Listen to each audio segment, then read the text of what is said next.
There are 3 easy steps in creating your resume link. Let me show you how. Step 1. Register. Go to www.jobs180.com using any browser and click Register Now. Fill out all the information needed. In choosing your resume link, use your full name so that it looks professional and it's easy to recall by potential employers. For example, Antonio Juan de la Cruz .jobs180.com. Step 2. Create and design. When creating your resume, make sure to complete your personal information and upload your profile picture. One of the highlights of the resume link is the portfolio section. In the portfolio section, you can show off your skills by uploading samples of your work like documents, pictures, videos, and your social media links. Your resume link also features different themes and you can upload a cover photo. This is a combination of a cover letter and a social network cover photo. Here is an example. You can also download a copy of your resume link and print it.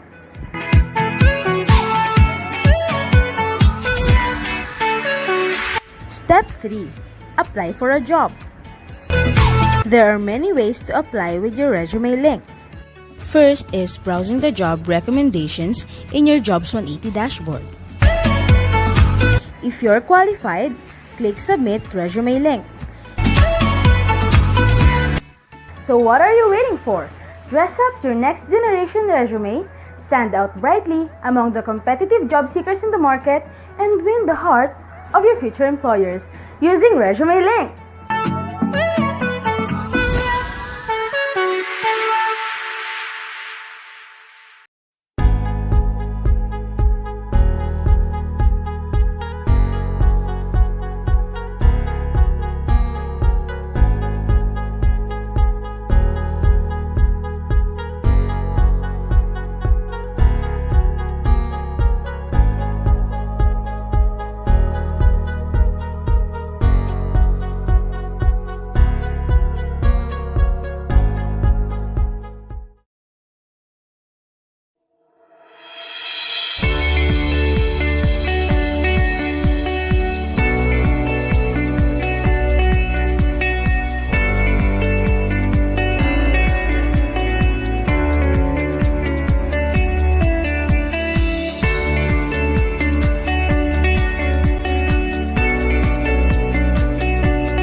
Good afternoon, Warrior students, and welcome to another program by the UE Manila Guidance, Counseling, and Career Services Office entitled UE Graduates Onward to Hybrid New Normal, a career talk webinar for our graduating students. I'm Ms. AC Mercado, psychometrician from GCCSO, and I will be your program facilitator for this afternoon.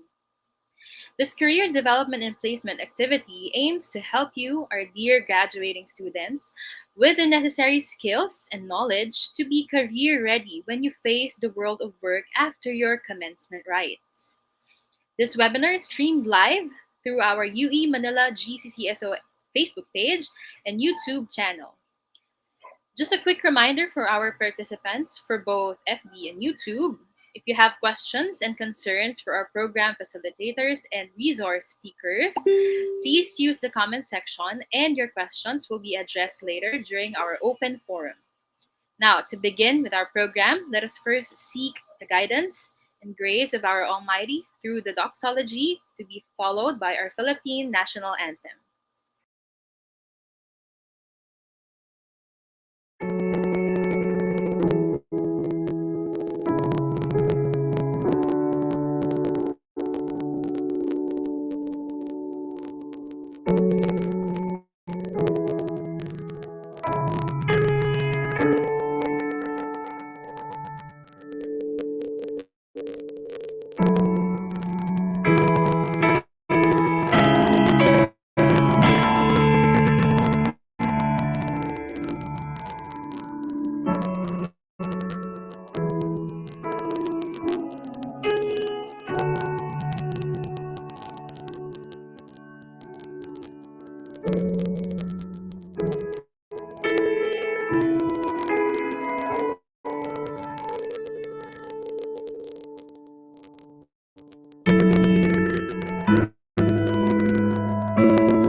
Let us now hear the motivational words of the Director of the Guidance, Counseling, and Career Services Office, Dr. Maria Leonira Orea, for her welcome remarks.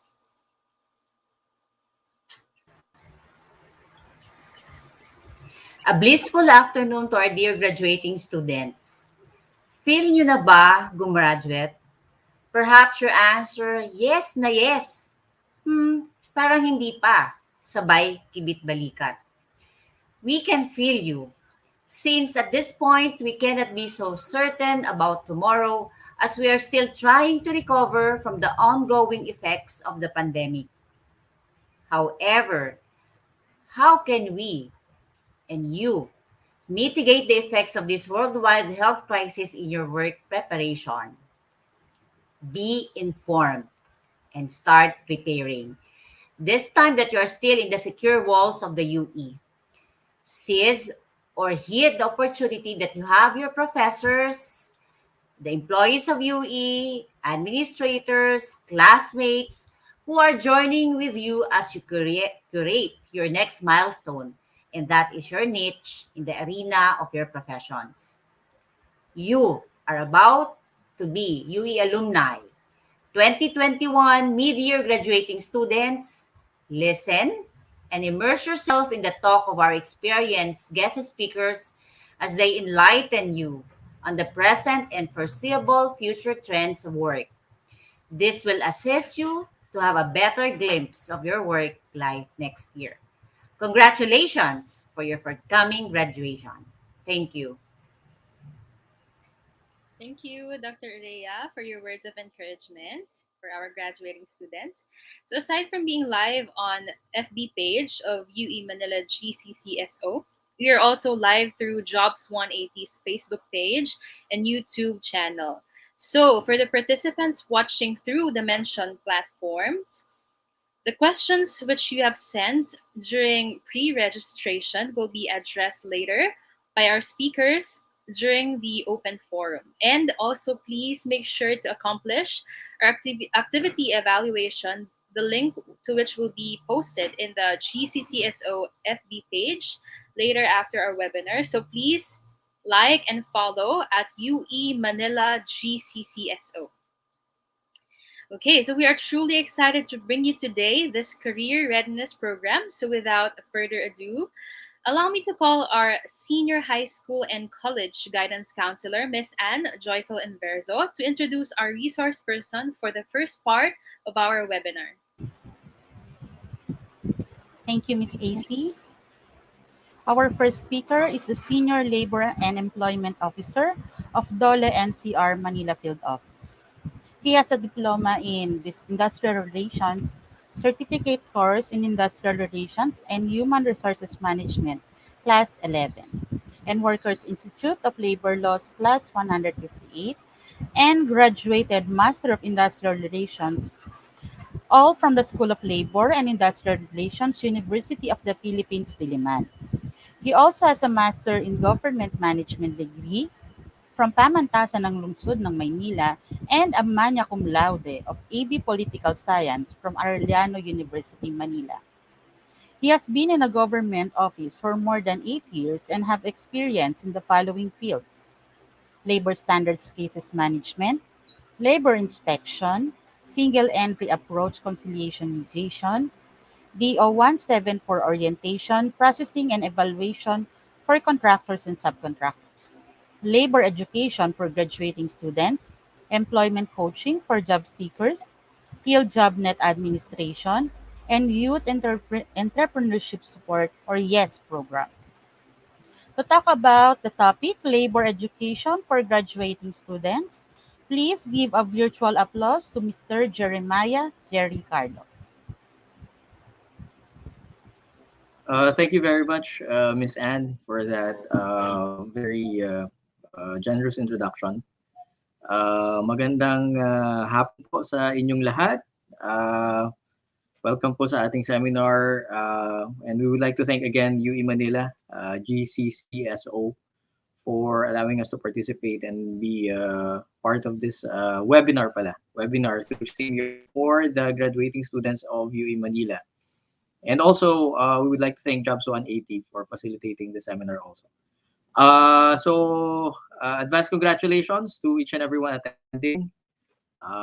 So despite the pandemic, no, you have all persevered, however difficult, no, however challenging, and you're about to enter a new phase of your lives after graduation, a very exciting one. And this webinar is being conducted to prepare you. So your university is actually preparing you to enter a more challenging world, no, after graduation. So I think I have a very limited time today. Only half an hour, I think. So let's start with the presentation for labor education for graduating students. This is comprised of the basics of labor standards. Uh, can you see the presentation? Miss Anne, can you confirm this? Not Is not the yet pa po, presentation? sir. Not yet. Ayan. Not I yet. think it's showing na po. All right. Okay. So we will be talking about the basics of labor standards, and this module is called Labor Education for Graduating Students. So let me just introduce the department.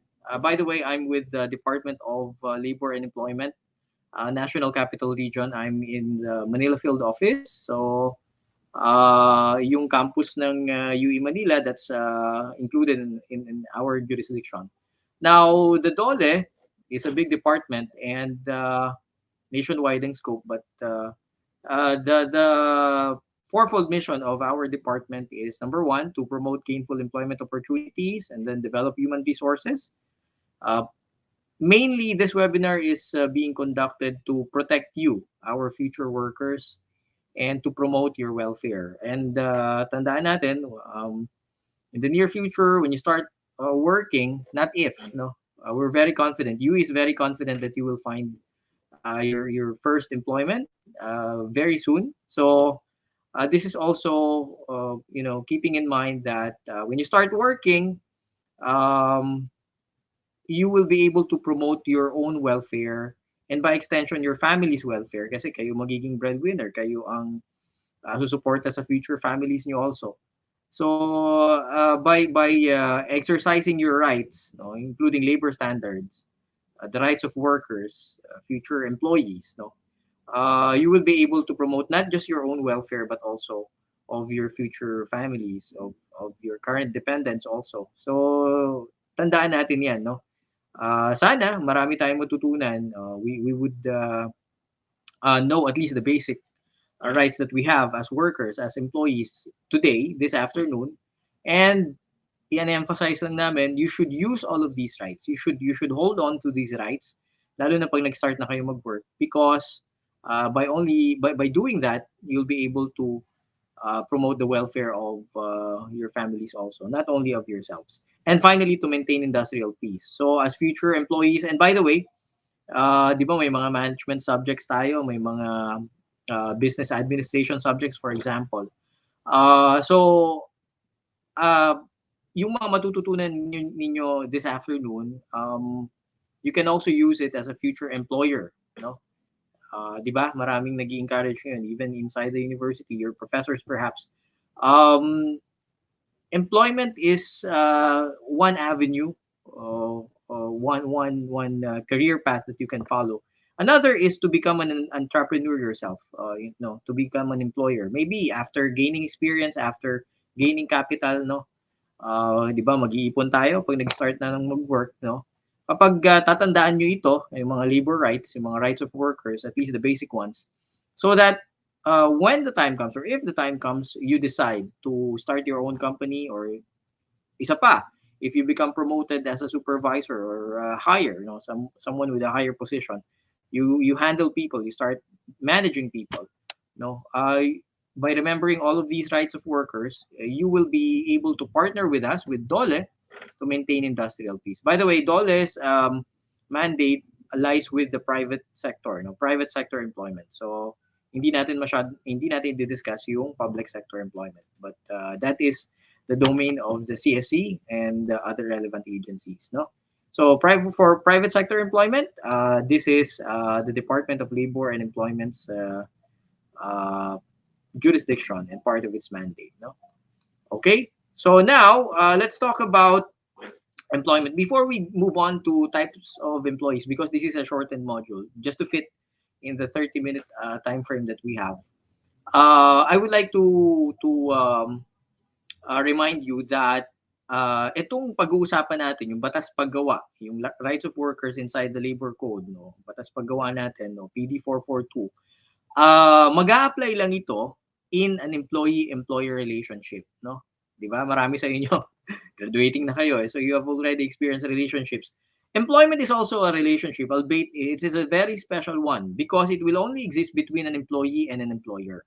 Because of the advancements in information communication technology that we have, no, like what we're doing right now, di ba, webinar na to, o through StreamYard na to, your classes, maybe StreamYard, maybe Zoom, maybe Google Meet, di ba? So these are very very advanced technologies na ginagamit na ngayon, not only in the academe, no, in universities like UE Manila, but also in employment, no. Marami ngayon nagtatrabaho work from home, no, because of the pandemic, but this trend will probably continue and even prosper in the future, di ba? By the time you are already a professional working, no. So sino ba ang employee? Because everything that we will discuss from this point onwards will only apply to employees. And if you're not an employee, then you cannot, you just cannot apply the provisions of law o yung mga rights of workers sa pag-uusapan natin later on. So, dapat malaman ninyo kung empleyado ba kayo, hindi. So, moving forward, I would like to remind you of the fourfold test of employment. Apat lang yan na tanong. No? Sino ba ang employer o ako ba empleyado? Dapat merong yung employer mo, kung empleyado ka, merong apat na uh, rights of the employer. No? Meron siyang fourfold test na tinatawag. So, ang employer ay mag-exercise ng power to hire, no? So siya yung gagawa ng selection, ng engagement, no? Siya yung mamimili ng worker, no? So paano malalaman na hired ka na? You should remember this, no? You must have a written employment contract. That's very important. So the power to hire, no? What rhymes with hire? Fire. So fire, no? To discipline and ultimately to terminate. That's the ultimate penalty, by the way. So, but termination can also be done by the employee, no?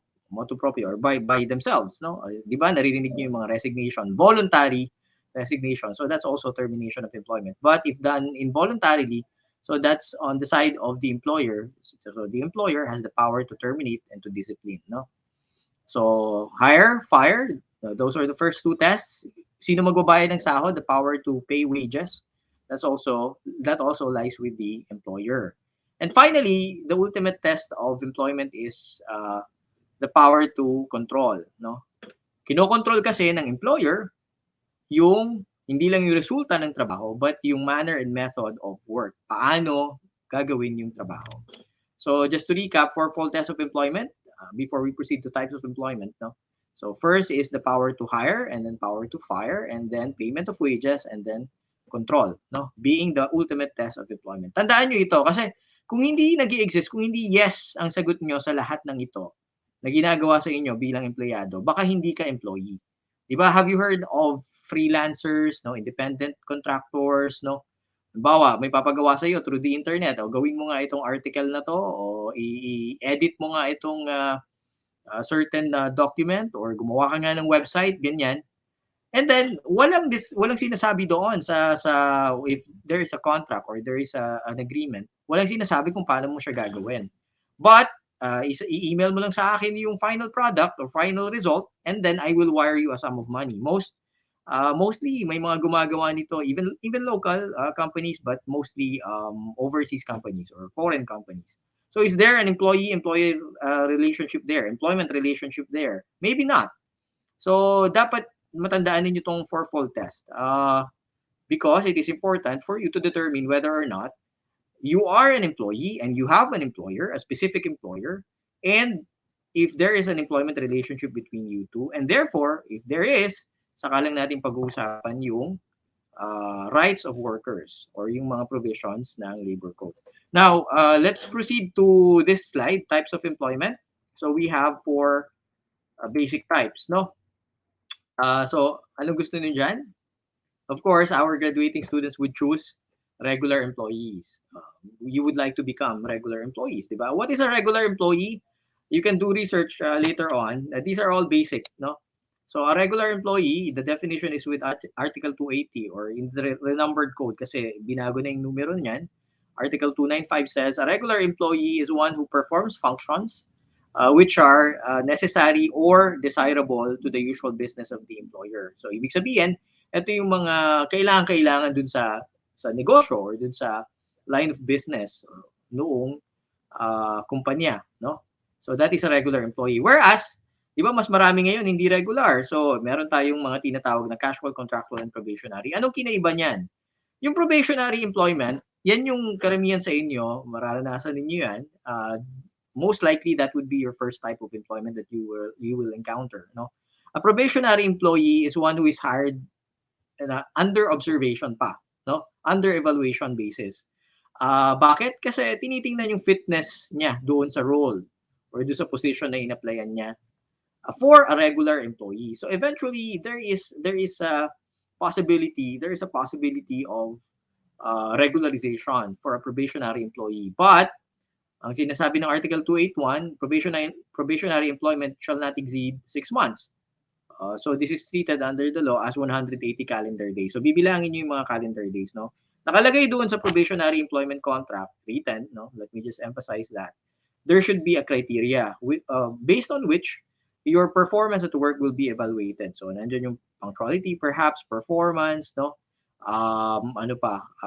Perhaps following orders and instructions of the employer and other criteria. So dapat ma-meet nyo yung criteria na yun. Possibly there will be training, coaching, other mentoring, other forms of intervention for you to be able to pass probation and become a regular employee. But if a probationary employee does not pass, no, there's also a possibility of immediate termination. So, galingan natin during probation, no? So that is for probationary employment. Medyo binibilisan ko because of the limited time.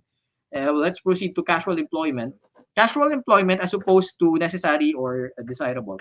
As a regular employee, casual employment is usually on a temporary basis. It's for merely incidental functions.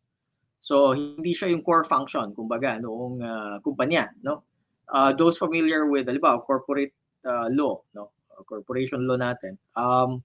'Di ba sa Articles of Incorporation nakalagay doon yung purposes, primary and secondary purposes ng kumpanya. If you look at the business permit, 'di ba, makikita mo kung anong type ng kumpanya 'yan, anong business niya. Ngayon, kung support lang doon yung ginagawa mong function, this is not meant to demean any profession. I'll give you some examples. For example, a janitorial service in a school, a private university, perhaps, security functions, no? Maybe these are incidental functions, no? So maybe the employer may decide to hire someone who on casual basis or on a temporary basis. Also, halimbawa, sa university, you have temporary teachers or temporary professors or instructors. They can be hired also. They can be hired, no? Pwede na maging casual employee sila, no? Okay, and finally, for contractual employment, di ba, naririnig nyo yung mga project employment, di ba? So there's a bona fide or genuine project, especially in 1974, during the time of the promulgation of the labor code, issuance of the labor code. Ang nasa isip ng gumawa ng project-based or project employment ay yung nasa construction, di ba? Because after no construction project, may gagawin pa ba? Wala na. So this is an employment which is not continuous. Continuous meaning regular, no? So this being limited in time, project siya, no? The project completion is essential. So at the time of the signing of the project employment contract, for example, there is a day certain, no? Meron ng predetermined period kung kailan hanggang dun lang talaga yung employment. Another type of contractual employment is season or seasonal employment, season-based employment. Nasa isip ng gumawa niya yung agricultural, for example. Di ba? May planting season, may harvest season. In between, there is an interval. So, hindi sila employed during that time. But they can also be regular seasonal employees or regular project employees if they are hired repeatedly. So, repeated hiring is a very important concept in regularization. No? And you can read more about this, no? I'm just passing through. Contractual employment also is also applicable in fixed term employment. Contractual is actually a misnomer here because all employment types are based on contract. Di ba? Laging may kontrata yan, even verbal contracts. But pag pinag-uusapan natin yung contractual employment, yan yung ibig sabihin ng mga tao ngayon. That is, for example, project or seasonal or fixed term. Now, let's proceed to labor standards. The daily minimum wage effective November 22, 2018 pa to. Hindi pa tayo nagtataas kasi na-interrupt tayo ng pandemic. Ano? So we have in the NCR, for non-agriculture, the higher minimum daily wage is 537, but we have some exemptions here for agriculture, for retail service with 15 workers or less, and manufacturing with less than 10 workers, you can go as low as 500. No? Barangay micro business enterprises or BMBEs under the barangay micro business law is exempted. These are exempted from minimum wage rates, no? So kapag nagtrabaho kayo sa NCR, hindi dapat bababa dito yung ipapasahod sa inyo. Okay? All right. Now this may increase from time to time, but this will be, you will be informed, and the general public is informed through media. and publication in a newspaper of general circulation. Okay. Now, other rights of workers, you have, okay, we're done with minimum wage. That's item number one. Number two, holiday pay. So ano ba yon? 12 lang, 12 lang ang regular holidays natin. So I'm talking about regular holidays, no? Because there is another group called regular, sorry, special non-working days, no? Special non-working days. Wag na natin pag-usapan yung special working days because special working days katulad nung November 29, December 1, di ba? Vaccination days siya pero these are declared by Malacanang as regular as special working days or ordinary working days. So although these are called special working, um, walang additional pay doon pag nagtrabaho ka. Pag special non-working, we will talk of item number 3 here in the list, which is premium pay. But for regular holidays, we will holiday pay is applicable here. Holiday pay is it only means that on a regular holiday, pag nagtrabaho si worker, that worker is entitled to double pay. So, halimbawa, 537 times 2, that's it. That's the worked regular holiday pay. Kung hindi naman siya nagtrabaho, but the condition is the worker should have worked. Nagtrabaho siya on the last working day immediately before the regular holiday, like November 30. Halimbawa, may trabaho ng November 29, dapat pumasok siya noon, no? Or paid leave siya noon. Hindi siya awol, hindi siya naka-unpaid leave kasi pwedeng hindi mabayaran kung awol siya or unpaid leave yung November 30 kahit na hindi siya pumasok. Okay? Pero kapag pumasok siya ng last working day which is November 29 tapos hindi siya pumasok for example ng November 30, bayad pa rin siya 100% lang, no? Diba? 537 yan in the NCR, that's it. That's for the unworked regular holiday pay. Okay? I hope that's clear. Let's move on to premium pay. Premium pay is not double pay. For example, November 1, many mistake it as regular holiday. It's not. No, it's a special non-working day. So, kung pumasok ka niyan, you get plus 30% of your salary. So, daily wage, no? So, about 537 times 1.3, that's what you get for working on a special non-working day. And also your rest days. Kapag rest day mo yan, pinagtrabaho ka ni boss, pwede ba yon, sir? Pwede yon. But the worker there will be entitled to premium pay. Let me just pause a bit and drink some water, ha?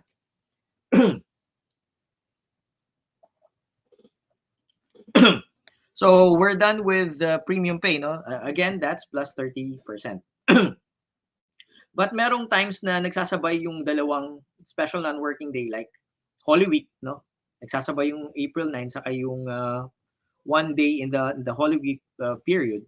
So yun, nagiging plus 50% yun. But it's not double pay still, no? So plus 50%. So 1.5 will be the factor used there, no? Overtime pay. Okay, ilang oras ba ang regular working hours or ordinary working hours in the Philippines? We have a definition of a regular workday as an 8-hour workday, no? So pag lagpas ng 8 oras, overtime 'yon, di ba? Pag meron kang you are permitted or suffered to work by your employer, usually it's in written instruction, no? So you get instruction from your employer, mag-overtime ka, sabi niya on paper, then go ahead and you will be paid extra, no? Pwede 'yon. Pwede kang pag-overtime yan. You must not refuse a lawful order of your employer. Okay, that's a very important rule. It is a duty of the employees in the Philippines to obey, no? Obey lawful orders of the employer. So kung overtime, overtime. But please render overtime, ha? But meron tayong premium or overtime pay dyan. Ibig sabihin, on top of the hourly wage, you have plus 25%. So how do you compute that? For example, 537, you divide it by 8 hours and then you multiply it by 1.25. Okay? That's your overtime hourly wage. But kung overtime yan during holidays or during rest days, that's plus 30%.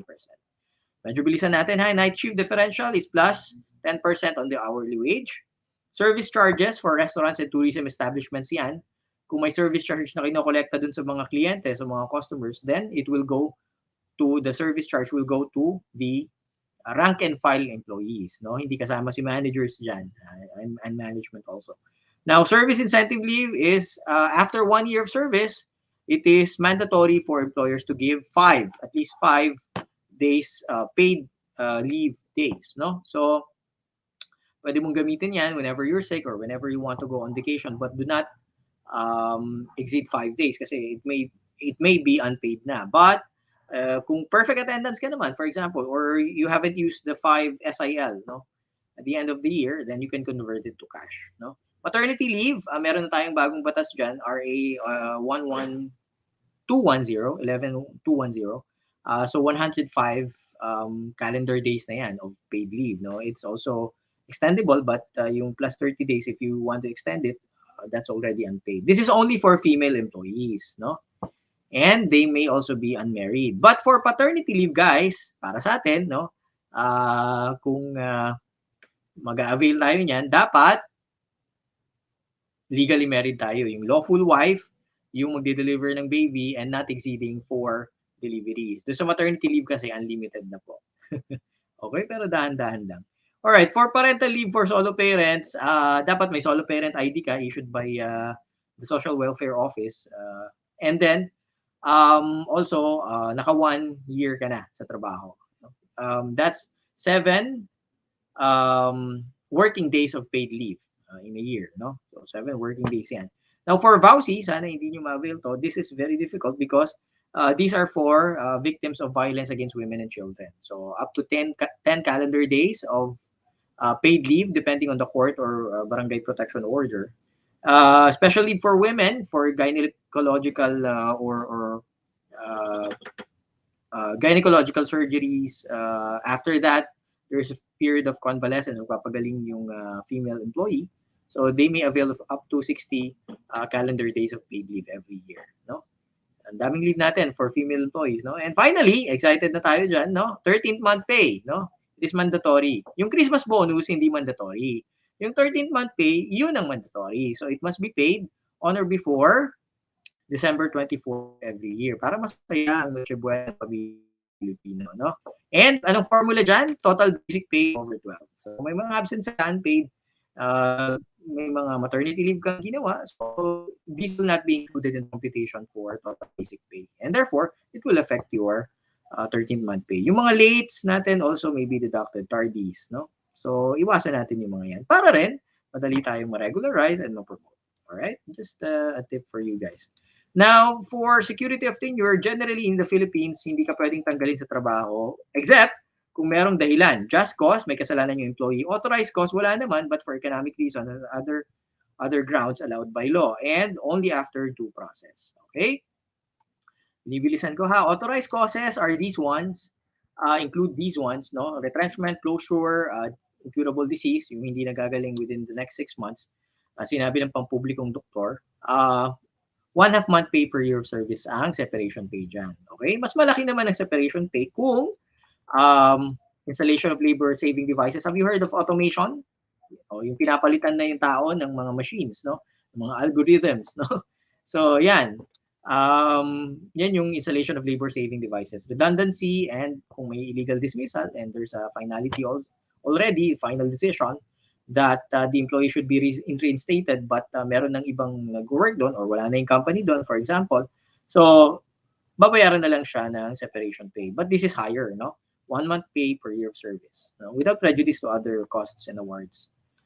All right. And now for just causes, iwasan natin ito ha. Please avoid doing this because these grounds can get you fired, no? But after due process. Serious misconduct, no? Ano ba, huwag tayo magsusuntukan sa loob ng opisina, no? Willful disobedience, so pag may utos sa atin na lawful naman, susundin natin, no? Gross and habitual neglect of duty, examples dyan, mga habitual tardiness, absenteeism, so iwasan natin yun. That can also mean termination. Fraud or willful breach of trust, huwag tayo magtatamper halimbawa ng daily time records, no? Delikado yan, no? Commission of crime, so huwag tayong gagawa ng crime, lalo na against the employer, yung relative niya, representative niya, and other analogous cases. For example, gross hindi talaga siya pumapasa dun sa mga periodic evaluation. 'Di ba? Meron tayong mga performance improvement plans in the company. So please try to improve, no? And we also commit naman, 'di ba? During coaching, during intervention. So please remember this concept of shared responsibility between employees and employers. So, kapag nag-cooperate silang dalawa, saka lang nagiging successful yung company. So, uh, if we cooperate together, there would be no problems like these. Now, for due process naman, anong gagawin natin kapag halimbawa may binagbibintangan tayo na may nagawang infraction or violation? So meron tayong twin notice and hearing. This is very important, no? There should be first notice, nakalagay doon kung anong nagawa mo, ano yung mga evidence sa'yo, ano yung nakalagay din doon, yung 5 days, this is the opportunity to be heard. Within 5 calendar days, you are permitted to write a written explanation, ano ba yung depensa mo sa sarili mo. Uh, and sa mga termination cases, it is very highly recommended for the company to conduct administrative hearings. No, not really a formal, legal proceeding, but this can be informal, but it should be properly documented. Now, for notice of intent to dismiss, hindi naman laging ganyan. The decision is included in the second memo. Pwede ring notice of penalty, pwede rin namang uh, absuelto ka, so notice of decision lang, no, nakalagay doon. For example, if the company finds that you are not culpable, wala ka namang nagawa talagang violation, so it is also included in the second memo. But if it's for dismissal, then it is called notice of termination or notice to dismiss. Okay? And for authorized causes naman, twin notice pa rin. Kasi pag, halimbawa, closure ng company, maraming nangyaring ganyan ngayon, especially during this time of pandemic. So, first notice dun sa employee na maapektuhan, for example, retrenchment yan. And second notice is to DOLE, or retrenchment or closure, no? So, dapat informed ang DOLE kasi, bakit? We can verify. We can also implement we can also deploy our quick response teams, para we can provide livelihood assistance, for example, training assistance, for example. So we have programs for that. So bakit 30 days? Para makahanap yung employee affected ng another job or work, no? Mahirap maging unemployed, di ba? Now for resignation, this is part of work life, guys. Magre-resign, please do it properly also. 30 days in advance. It should be written also. Hindi na lang tayo basta-basta mawawala, ha? So, tinanggap tayo ng maayos. This is a very important concept. Aalis din tayo ng maayos if ever we decide, no? Okay, now for retirement, malayo-layo pa naman yan, but 60 years old ay optional, 65 ay compulsory, and this is the formula. Daily rate, diba? 537, for example, times 22.5 days, that's the definition of half month and years of service. Okay? And now, ito yung mga pwedeng ibawas sa sahod ninyo, SSS, PhilHealth, and pag-ibig. So, dapat may pag-ibig kayo, ha? And also, taxes, no? Lalo na kung hindi na kayo minimum wager. Now, tandaan natin, these are pre-employment requirements. So, tutulungan naman siguro kayo ni UE. But you also have to learn, no? That you are required, you are mandated by law to have SSS, to have pag-ibig, and to have PhilHealth, no? And finally, for the rights of workers, you have the right to safe working conditions. So dapat alam nyo kung hazardous yan o hindi. Dapat may safety officer sa inyo, sa company, in the future companies that you will have. Safety officers, first aiders, no? First aid kits, these are very important. And also these provisions. So dapat merong binibigay o pinoprovide si company na adequate seats, lighting, adequate passageways, facilities for men and women, no? Merong lactation station pa nga na tinatawag, especially for companies with 200 workers or more. Protective equipment, lalo na ngayon in the time of pandemic, di ba? May masks, di ba? Meron tayong sanitizers, no? We also have partitions, no? We maintain minimum public health standards. These are very important. And now we're done with the rights of workers. Also, we would like to remind you, lastly, of your duties as a future worker. So you must obey, no, lawful orders. If you are instructed, if you are trained, please remember these because you will exercise skill and care in your profession and the duty of good faith and loyal. Dapat loyal tayo. Dapat lahat ng ginagawa natin in good faith. Okay? These are cardinal rules in life. Now, for any other questions, we have our hotline here, phone numbers, websites, and email address. So I guess sana I'm still within my given time. So that's about it for the module. I think there are also some questions. If we still have time, maybe we can answer them. So let's go back to our MC. Thank you. Thank you. Thank you, Sir Jeremiah, for everything that you have shared today. Ang dami-dami pong information, no? Even though we have a very limited time. Okay, so I'm sure that our students learned a lot today. No? Even I am reminded with a lot for your talk from your talk. So at this point, know your questions in the comment section of our UE Manila GCCSO Facebook, even the Jobs 180 Facebook and YouTube Live. For our resource person will now be accommodated through the open forum. So if you haven't typed them in, please do so while we address the ones submitted earlier and through the pre-registration form. Okay, so for our first question, sabi Okay. dito from Jeff Macas, hello po, what action po ang gagawin kapag hindi na-include ang overtime sa sweldo po? Like all the time, hindi nakukuha po. Salamat po sa sagot. All right. In claiming overtime pay, the burden is with the claimant. Okay? So, okay. Marami kasing nagsasabi na nag-overtime sila. So alam nyo na after 8 hours, yan. But that does not include the 1 hour meal break, ha? Whether it's lunch or dinner. Now, uh, dapat may written instruction as much as possible, or you have some proof, verifiable proof that you were instructed by your employer to render overtime work. No? So that's number one, before claiming. Now, kung talagang hindi binabayaran, okay, exhaustion of administrative remedies tayo. Kausapin nyo muna yung boss nyo. Okay, immediate supervisor, and then hindi nakinig, then maybe you can write it down, talk to your HR, or write to your HR, hindi pa rin nakinig, write to your president.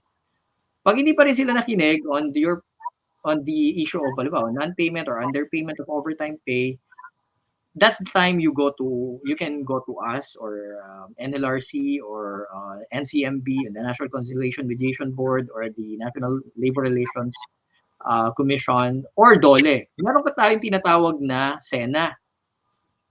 Huwag kayong pupunta kay Tulfo agad, ha? Marami ako na-handle na ganyan, especially fresh graduates. Okay, ano yung SENA? This is conciliation mediation. Pag-uusapin namin kayo. And hopefully, the issues that you have will be resolved. Single entry approach program yon. It is readily available with DOLE, with NLRC, and with the NCMB. Pag hindi pa rin na-resolve, then we will go to compulsory arbitration. Yun yung medyo mas matagal na process. But I think naman malaki ang possibility kung overtime lang pinag-uusapan. You can readily talk about it with your HR, with your company, and then you can talk about it with us. And we will include in the discussion your employer. Okay? Thank you. Thank you, sir. Okay, I think we have another question.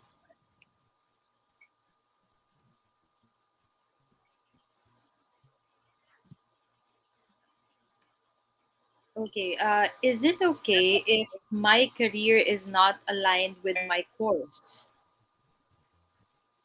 Maraming yan. May tinatawag tayong concept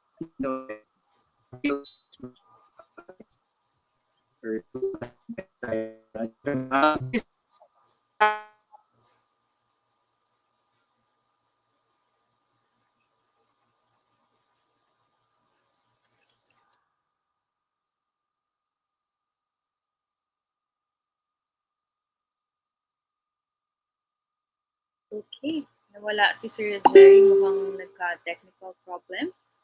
But I think while waiting, we can... Hello? Ayan. Can you hear me now? Yes po, opo. Oh, okay. All right. Sorry, ha. So for the question, is it okay if my career has not or is not aligned with my course? Meron tayong mga materials. I will recommend this na lang, no? For your further perusal. Basahin po natin. Maganda mag-research bago tayo mag-job hunting, no? BLE .dole, Bureau of Local Employment .dole.gov.ph.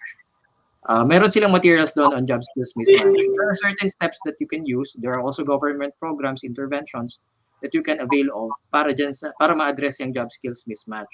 there's nothing wrong with having a career which is not aligned with your course. But hopefully, UE, especially Career Services Office, GCCSO, will help you out so that you will start your career right.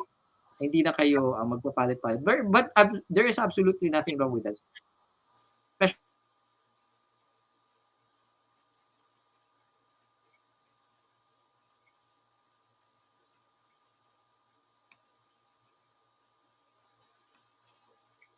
Mukhang nawala ulit si Sir Jerry. Nawawala. Yes po. But you can check it out, no? ble.dole.gov.ph. So, para dun sa nagtanong, no, about alignment of career. And then also, you may request a career counseling with us dito sa atin sa UE Manila Guidance Office. You can connect with us via email and also sa Facebook page namin. Yes, Sir Jerry. Yes. Yeah, okay. I don't know what's happening. But I can see you, yeah. Okay. Okay, so another question po, sir. Why are labor standards important? May history yan kung bakit may labor standards. Sige, to cut the story short, it is very important for us to have labor standards for workers because we would like them to have humane work conditions.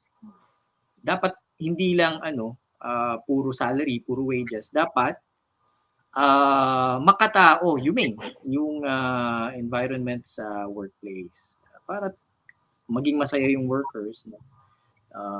There is a concept called job satisfaction, di ba? Ang problema nga sa generation natin ngayon, no? Millennials and younger ones. Alam mo, ang problema ng HR sa inyo, sa atin, attrition, no? So, maraming job hoppers, no? So, hindi na lang labor standards, hindi na lang humane work conditions, but also retention. So, adherence to labor standards is very important, not only for the employees' welfare, but also for the survival of the companies now. Okay? Thank you. Okay, and then another po, what are labor laws? What labor laws are related to mental health? Okay, marami yan, but the most important one is the recently enacted 11036 Mental Health Act. No? Nakalagay doon kasi as applicable in the workplace, mandated ang lahat ng kumpanya sa Pilipinas na magkaroon ng mental health policy.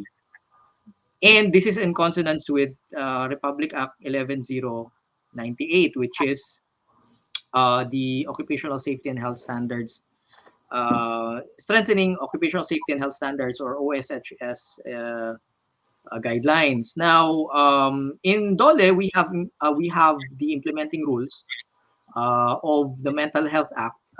Please do research na lang, no? It's readily available, kahit i-type mo sa Google na Department Order 208. Nandun yung mga essential provisions ng policies ng mental health in the workplace. So, dapat ginagawa yan ng bawat company. Lalo na ngayong pandemic, maraming nagsasuffer talaga ng depression, for example, stress, etc.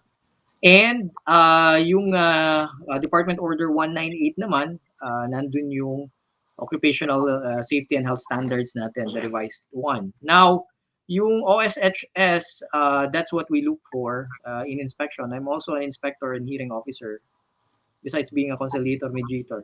So, pag nag-inspection kami, we make it a point na yung mga labor laws na yan, ini-implement ng mga companies. They have first aiders, they have, although hindi pa minamandate naman ng na magkaroon ng psychologist or psychometrician in every workplace. But most HRs, most human resource personnels are already, or staff are already psychology majors naman. So, they may be tapped by the companies to implement mental health policies. Okay?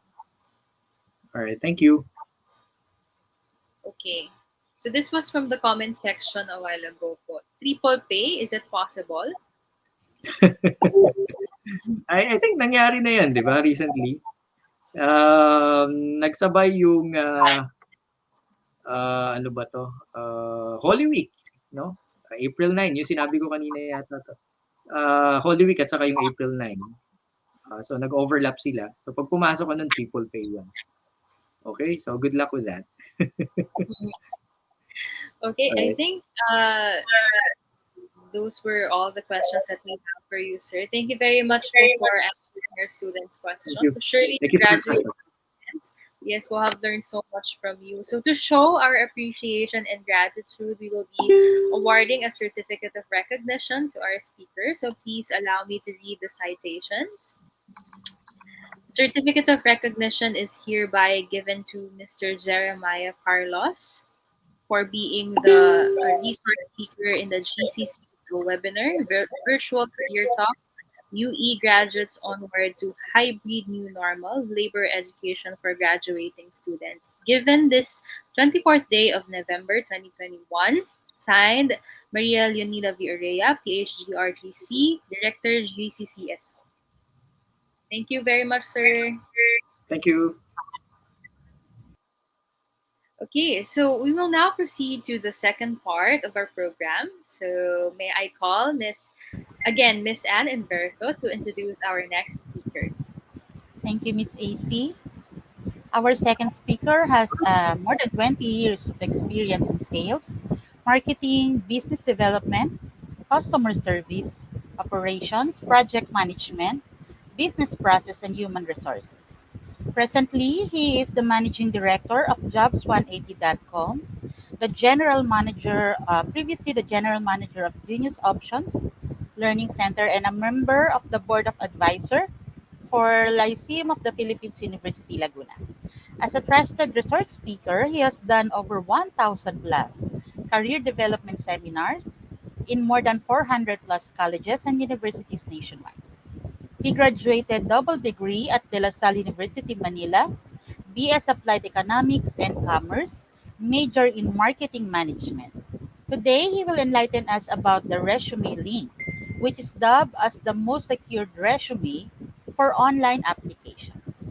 Let us give a virtual applause to Sir Kim Chua. Sir Kim,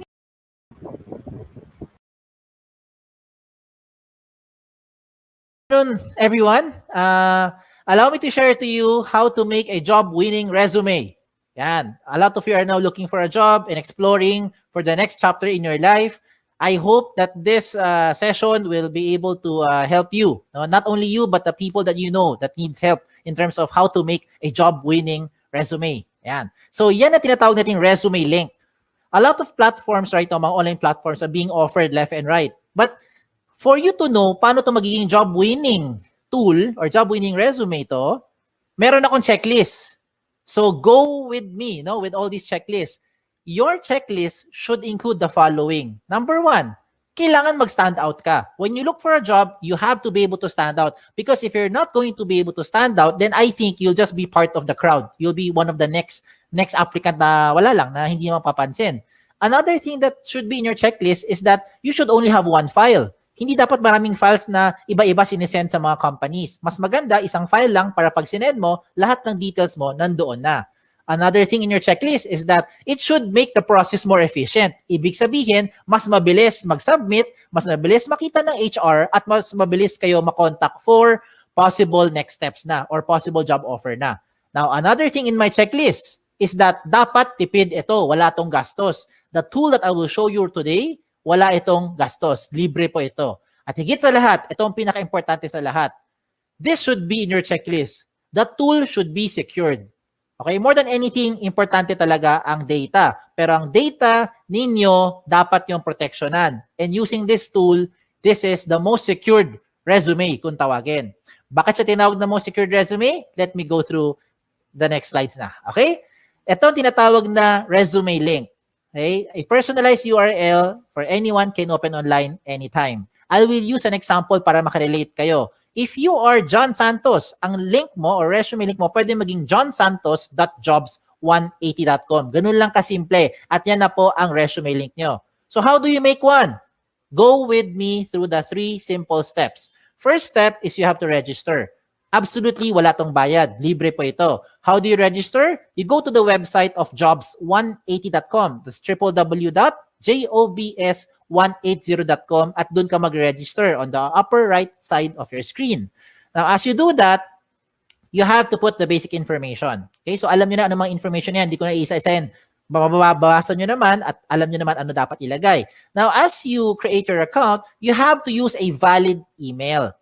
Okay? Now, before we go to the email, paalala ko lang, sa mga nag-isip sa inyo, paano kung hindi ako si John Santos, ano gagawin kong resume link? O yan, baka nag-isip kayo eh. So, if ever lang, meron kang kapangalan, okay, just so happen na may ibang John Santos na nauna sa inyo, ano mangyayari? Magkakaroon doon na red na box, sasabihin niya, this name has already been taken. Huwag kayong malungkot, pag taken na, okay lang, just be creative. Pwede mo gawin, baliktarin mo. Gawin mo santosjohn.jobs180.com o kaya J Santos o kaya Santos J o kaya JS o kaya SJ. Depende kung ano gusto mo gawin. Basta importante, wala kang kapangalan. Okay? Wala kang kapareho. Now, when you do this, huwag kayong OA. Do not create yung mga ganong klaseng over creative na mga resume link because it doesn't look professional. Imagine submitting to a company with your resume link that says eljablo.jobs180.com. Hindi yan mukhang professional. Okay?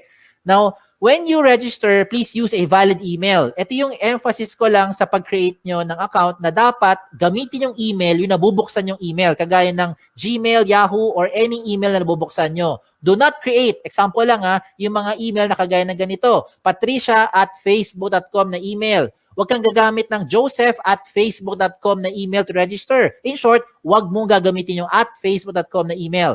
Because if you use @facebook.com na email, you will no longer be able to receive notification being sent to you by the companies as well as jobs180.com. Importante po na nabubuksan nyo yung email nyo kasi kailangan mo i-verify yung account mo.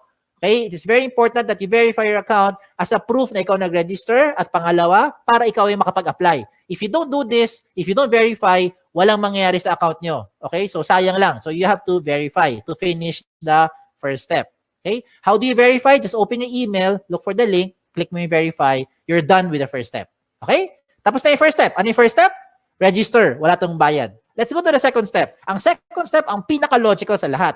Kailangan kumpleto ang detalye nyo. So how do you do that? You go back again to your account by going to the website of jobs180.com. This time, hindi mo kailangan mag-register. Ang gagawin mo, mag-log in. Pag login mo, lagay mo dito yung email nyo or resume link nyo, kayo lang may alam yan, at lalo na yung password nyo na kayo lang talaga may alam yan. So when you do that, you now go inside your account. Pag nasa loob na kayo ng account nyo, ano gagawin nyo? Mabilis na lang ito. Fill in the blanks. Okay? Now, I don't have to go through all the information here because definitely, alam mo naman pag sinabi ditong name, malamang pangalan nyo. Pag nakalagay dito address, malamang address nyo. Diba? So you put all the information ninyo dito. Okay? Lagay nyo. Then, what else do you put in here? Importante po, lagay dito lahat ng posibleng paraan na pwede ka makontak ng isang HR, kagaya ng social media account nyo. Diba? Hindi lang email tsaka phone number. Bakit? Most of the time, ano nangyayari? Okay, let me tell you. Marami sa inyo nilalagay nyo phone number nyo. Pero pag tinatawagan kayo ng HR, hindi nyo sinasagot, lalo na pag hindi mo kilala. Hala, sino kaya ito? Hindi mo sasagutin. Diba? Kasi takot kayo, baka nagsascam or whoever yung tumatawag. So, ano mangyayari sa mga HR? Mag-i-email kami ngayon sa inyo. But you don't open email more often than you open your social media account. So, I recommend lahat ng posibleng paraan na pwede ka makontak na isang HR, ilagay mo dito. Kagaya ng mga Facebook nyo or Twitter nyo para mabilis ay makapag-PM. Private message, makapag-invite for the next step. Okay? What else do you put here? You also put here your work options, yung mga work experience nyo. Pagdating po sa work options, you can see on the screen, you have 4 options na pwede nyo pagpilian. Parang switch lang yan. Yes, no switch, on, off switch. So you can choose here, example, looking for OJT, lagay mo yes if you're looking for OJT right now. And later on, pag hindi na, turn it off. Edi lagay mo na no. Diba? So depende yan kung anong mas trip nyo or anong mas pasok dun sa hinahanap nyo right now. What the system will do is it will try to match you with companies who are also looking for the same profile with what you have. Yan yung kagandahan ng tool natin. Hindi mo kailangan mag door-to-door para mag-submit ng resume link ninyo. Okay? What else do you put here? You put here your school under education. Even later on, okay, pagka-graduate nyo, you can also put here your schools. Yung mga nag-take pa kayo ng further studies, pwede mo rin ilagay dito. Okay, so walang limit sa space yan. Pagdating pa sa seminars attended, ganun din. Kahit gano'ng karami, pwede nyo ilagay dito. Kahit magkopyahan pa kayo. Just make sure lang alam mo yung seminar na yon. Kaya baka matanong ka sa interview. Pagdating po sa certification, ganun din. Put all the certification programs that you've had, you put it here. Okay? When it comes to the achievement, do not limit your achievement only inside the school. Hindi lahat na nakikinig ngayon ay Dean's Lister. Hindi kayo lahat dito ay honor student. 'Di ba? Ayan, nag-agree marami sa inyo. So hindi lang po ang achievement nakabase sa academic excellence. Some of you are student leaders. So if you're active sa school, you also put it here kung ano yung mga pinagkakaabalahan nyo. And hindi lang sa loob ng school, even outside the school. If you're active in your barangay, halimbawa, isa kang tanod, ilagay mo dyan. 'Di ba? Yan yung mga achievement ninyo. So you put it here. Bakit? Because what you're doing now is you're trying to market yourself more effectively to that prospective company. Okay? Now, when it comes to the skills and languages, ito yung common observation namin mga HR. Pagdating sa skills, nilalagay mo lang na skills yung mga umiikot lang sa course nyo. Hindi porkat communication arts ang course mo, com arts lang ang skills na alam mo. Hindi porkat engineering ang course mo, ang alam mo lang na skill ay pang engineering. Hindi porkat tourism or HRM ang course mo, ang alam mo lang na skill ay pang tourism at pang HRM. Maybe some of you are into multimedia, into photography, into videography, into something else, arts, crafts, whatever. Lahat ng yan, skills nyo yan. Remember, what you're doing here is you're marketing yourself more effectively. Kaya kung ako sa inyo, ilagay mo dito lahat ng skills na alam ninyo. Pagdating po sa languages, ganun din. Huwag mong ilimit yan sa dalawang lengguwahe lang. Because I'm sure alam nyo na yung dalawa. Kung dalawa lang talaga alam nyo, din dalawa lang. Ano tong dalawang to? English and Tagalog or Filipino. Okay? Now, if you know other local dialect, Bisaya, Kapampangan, Chabacano, Ilonggo, you can also put it here. If you know foreign languages, German, French, Chinese, Japanese, diba, Korean, pwede mo ilagay dyan. Okay? Walang limit sa space yan. When it comes to the references, sigurado ko yung mga references nyo, kilala nyo. Ang malaking tanong dito kayo ba'y kilala nila? Sana oo, di ba? Kasi madalas pag tumatawag kami sa mga references nyo, hindi kayo maalala. So please tell them, ginawa nyo silang reference para at least they know what to tell about you. Okay? Now at this point, to make your life easier, kung sakali lang nakagawa ka na ng resume nyo in your Word file or maybe in your doc file, depende kung anong file nyo, PDF file, whatever file you have. Kung nakagawa ka na ng resume nyo, simple na lang. Just copy all the information inside dito. No, ilagay mo sa loob ng resume link. Just transfer them here inside the resume link para maging secured yung data nyo. Okay? Kung bakit secured, I'll tell you as we go along. Okay?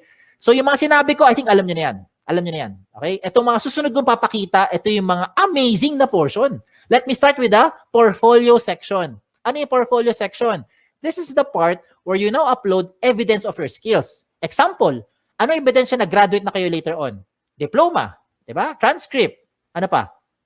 Toga? Hindi ebidensya yung toga. Okay? Kung ano man meron nyo, di ba? Certificate, diploma, yan. Ebidensya yan. Okay? Kung transcript of records is evidence na graduate na kayo. Ano ebidensya na wala kayong criminal record? NBI clearance, police clearance, di ba? Ano ebidensya na pwede ka pumunta sa ibang bansa? Passport, visa, lahat ng mga sinasabi mong mga skills mo or yung mga what you're claiming that you know, you can now support them here sa portfolio section by showing those documents. Diba? Anong ebidensya na ikaw ay healthy? Meron kang medical clearance. Anong ebidensya na pwede kang mag-drive ng sasakyan? Meron kang driver's license. Diba? So gets nyo na yung sinasabi ko. Ang point ko lang is you can now put the things here to support yung claim nyo of your skills. Now, you're starting to think, Sir, kung pare-pareho naman kaming graduate sa school namin, pare-pareho kami magkakaklase, same yung course namin, same yung school, same yung teachers, same yung curriculum, pare-pareho lang naman kami lahat, walang experience sa trabaho, how will we stand out? Ayan, di ba? Okay, ito ngayon yung isang magandang recommendation ko sa inyo on how you now stand out. You get your smartphones. Kunin mo yung mga smartphones nyo. Kung wala, manghiram sa kaibigan. Okay, hiram mo sa kaibigan mo. I-record mo yung selfie video mo. You say something interesting about yourself. Record it in about 30 seconds to 1 minute lang. Huwag na masyadong mahaba. Ano gagawin mo? Pretend that you are being interviewed by the HR. So you answer basic questions like, tell me something about yourself. O, di ba? Ano yung mga gasgas sa tanong natin? Why should we hire you?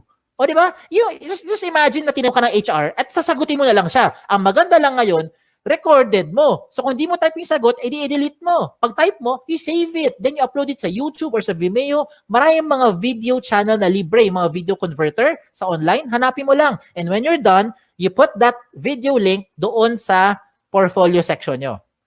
O, di ba? This time, it will definitely make you stand out because depende na to sa diskarte mo on how you're going to present yourself. Okay? So I leave it up to you on how you do that. Now, another thing for you to do, na sure akong hindi to makokopya ng classmate mo, ay yung picture mo. Diba? So you put your profile picture here. Now, when it comes to the picture, hindi kailangan sobrang formal na formal. Hindi kailangan pumunta sa studio. Huwag na kayo gumastos. Ang importante dito, tumingin kayo sa camera. Plain background. Okay? Plain background, tumingin kayo sa camera. Wear something, of course. Wear something decent. Okay? Do not upload profile pictures that look like the right side of your screen. Yung mga sample na yan, hindi po maganda example yan. Okay? So, huwag kayong maglagay ng mga ganun kasi mga sample ng profile picture. Now, another good thing pa that will make you stand out using the resume link is your cover photo. Yes! A picture paints 1,000 words. Yan ang kasabihan na very, very applicable dito. A lot of you who are listening today, hindi kayo gifted with writing skills. Hirap kayo i-express ang inyong feelings at inyong thoughts into words. Hindi mo ma-type, hindi mo ma-sulat. Tama? Hirap tayo eh. Bakit? Hindi natural sa atin yan. Pero pagdating sa picture, kayang-kaya mo i-express yung inyong personality. Look at the examples I'm showing you. Look at the one on the left. Ano siya? Isa siyang ophthalmologist or optometrist. Sabi naman ng iba, eye expert. Di ba? Yung sa kanan, ano siya? Sabi ng iba, sir, parang IT. Sir, techie siguro kasi maraming gadget, pati stapler, gadget niya. Di ba? Halimbawa, o sabi ng iba naman, sir, parang makalat. O depende na kung how you are going to interpret it. But now, the way I see it, itong taong to, multitasker. Okay? Another good example I'm showing you is this one. Someone from psychology, someone from neurologies, or maybe someone who knows left and right. Ganun lang kasimple. No? So, depende yan how you're going to express yourself. Okay? Another good example pa, ito. Itong person na to, ang gusto niya sabihin, there's no shortcut to success. You will be able to reach your goal by taking one step at a time. O, di ba? So, I'm showing you good examples. Hindi yan member na Akit Bahay Gang. Hindi rin po yan social climber, in case that's what you're thinking. So, kung nagpakita ko ng magaganda example, I will also show you yung mga hindi maganda example para wag niyong gagayahin. Huwag kayo magpapaka-misteryoso. Okay? Make sure you put your picture there. Okay? Kasi maraming pangalan ngayon interchangeable. Ako mismo, guilty ako dyan. My name is Kim. A lot of people think babae ako. Ako rin mismo, napagkakamala ko yung mga aplikante, pinakita ko, Chris, George, Alex, Sam. O, diba? Minsan isipin ko, Joey, lalaki. Yung pala, babae. Diba? So you better put your picture there para at least alam ng HR who to expect. Okay? Now, when you make your resume link, dapat may laman talaga yan. Kasi kung walang laman yan, ganyan itsura niyan, blanco. And how do you expect companies will look, or HR from companies will look at your profile if you submit to them resume links that look like this? It's like submitting a piece of a paper, bond paper, or long bond paper, short bond paper na walang laman except pangalan mo. And that's the same as this one. So hindi yan papansinin ng mga HR for sure. Okay? Sayang lang oras nyo tsaka oras ng HR. Kailangan attractive. Okay? When I say attractive or catchy, do not overdo it naman. Now, this is just in my opinion. In my opinion, I think this one is not a good example. Kasi ang dating niya parang tamad, parang happy-go-lucky, parang chill-chill lang, no? Parang ganoon na dating. So, I leave it up to you on how you be, expressing yourself na dito. Okay? So, sa mga personality nyo. Alam niyo na anong dapat nyo gawin at hindi nyo dapat gawin. So, showing a very good example is si eye expert. Tignan mo, lahat ng detalye niya, kompleto. Everything. From top to bottom, kompleto lahat ng details, including yung kanyang mga portfolio section na nagpapatunay na siya ay isang licensed ophthalmologist. Pinakita niya lahat ng mga posibleng hingiin pa sa kanya ng mga HR. So bakit ko sinabi sa inyo na papabilis yung buhay dito? Hindi lang buhay nyo. Pati buhay din ng HR na papabilis. Because once you submit all this information to that company, when the HR opens your resume link and sees everything about you, dalawa lang ang pwedeng mangyari niyan. One is, nahuli mo attention, gusto ka niya ngayon kausapin or schedule for the next step like interview or possibly job offer, or hindi ka nag-fit. Yun yung second. Diba? Para at least, ang maganda rito, hindi na pabalik-balik, hindi na siya tatawag para sabihin, hello ma'am, meron ka bang evidence na graduate ka na talaga sa school na yan? Can you send me your transcript? Diba? Can you send me yung mga evidence or yung mga sample skills or sample work mo kasi you are in IT or in graphic design, diba? Gets mo ibig ko sabihin, wag nang pabalik-balik, sayang yung oras. Okay? Time is of the essence, lalo na ngayon. So you put everything there, at least pa nakita ng HR, diretso na kagad sa pagprocess sa inyo. Okay? A lot of you are now thinking, sir, pag gumawa ako ng resume link at nilagay ko lahat ng information ko dyan, baka naman yung mga data ko nakakalat na sa buong mundo. Baka naman yung mga information ko nakalantad na sa buong internet. The answer is, no. Kaya nga siya tinawag na the most secured resume. Okay? Bakit siya tinawag na most secured resume? Because you have the ultimate control over your privacy settings. Follow the screen. Inside your dashboard, when you log in, you can go to your settings. Sa settings mo, to be specific, puntahan mo yung privacy settings. In your privacy settings, you choose the information that you want to show in public. Halimbawa lang you do not want to show your birthday. What do? Turn it off. Ayaw mo pakita yung address mo. What do? Turn it off. Ayaw mo pakita ang inyong references. What do? Turn it off. So lahat na naka-off, hindi lalabas sa public. At sino may control niyan? Kayo lang. O, di ba? Ang maganda pa rito, real-time update yan. Halimbawa, today, you decide not to show your birthday, your address, and references. And then 5 minutes later, you decide, sige, pakita ko na nga birthday ko. Turn it on. Real-time. 5 minutes later, the moment you save your settings, lahat na binigyan mo ng resume link, updated na rin sila real-time. As in real-time. Di ba? Ayos, di ba? Sige, tuloy natin. Tuloy pa natin to. So, reminders ko na lang sa mga late na dumating or kakakinig lang, when you make your resume link, make sure that your profile is interesting and attractive. Okay? Wag OA. Iba yung over naman yun. No? Wag naman ganun. So, make sure it's attractive, it's catchy. Complete all the information, especially your contact details. Kasi sayang naman lahat ng ginawa mo, nahuli mo atensyon, hindi ka makontak ng HR. So, better make sure nandyan yung mga contact details na updated. Okay? So, yan. So, tapos na tayo sa 2 steps. Last step na lang. Ano yung first step? Recap lang. First step is register. Wala tong bayad. Libre po yan. Second step is for you to complete the information. Yan ang pinaka-logical. And the last step now is for you to submit. So, you're now thinking, okay to paano ko gagamitin ngayon yung resume link? Bigyan kita ng iba-ibang paraan. Okay, lahat ito practical application para makarelate kayo. Unang option, pumunta ka sa website ng jobs180.com. That's www.jobs180.com, and that's where you now start to look for companies. Type the companies that you're looking for. Pag may lumabas, edi good. Pag walang lumabas, edi wala. Okay, wag din pilitin. Okay? Now, you can also see there a lot of companies, a lot of company logos that you can shop around, you can choose, learn about the company, and if you want to be part of the company, I recommend you submit your resume link kahit na hindi ka pa qualified. Let me repeat what I just said. If you want to be part of an organization, if you want to be part of that company, even if you are not yet qualified, I recommend you give your resume link to that company. Bakit? Imagine, kung ngayong hapon, ngayong araw, nag-submit ka ng resume link sa isang kumpanya na naghahanap ng 3 years experience na aplikante. Wala ka pang 3 years experience. Okay lang. Because nabigay mo na yung resume link mo sa kanya, pagdating ng 2024, siguro naman by that time, meron ka ng 3 years experience, di ba? Kasi nag-work ka na ngayon, by 2021. By 2024, may 3 years experience ka na, pwede ka na ma-qualify dun sa position in-applyan mo. And you never know. That company might just contact you later on, provided that your details are still updated. So you have to update those information real time. Ayos ba? Ayos, di ba? Wala nang pabalik-balik. Hindi mo na kailangan magbalik-balik dun sa kumpanya para sabihin, nag-apply po ko sa inyo last year. Ako po yung OJT nyo 3 months ago. Wala lang ganun. Okay? Another practical application. When you submit your resumes through email, how do you do that? Madalas, ito ginagawa natin. Mag-email tayo, sasabihin natin, Dear HR Manager, I would like to apply for the following position. And this is my resume. Ano gagawin nyo? I-attach mo yung Word file mo or PDF file mo. Tama? If that is how you're doing it, wag mo nang gawin yon.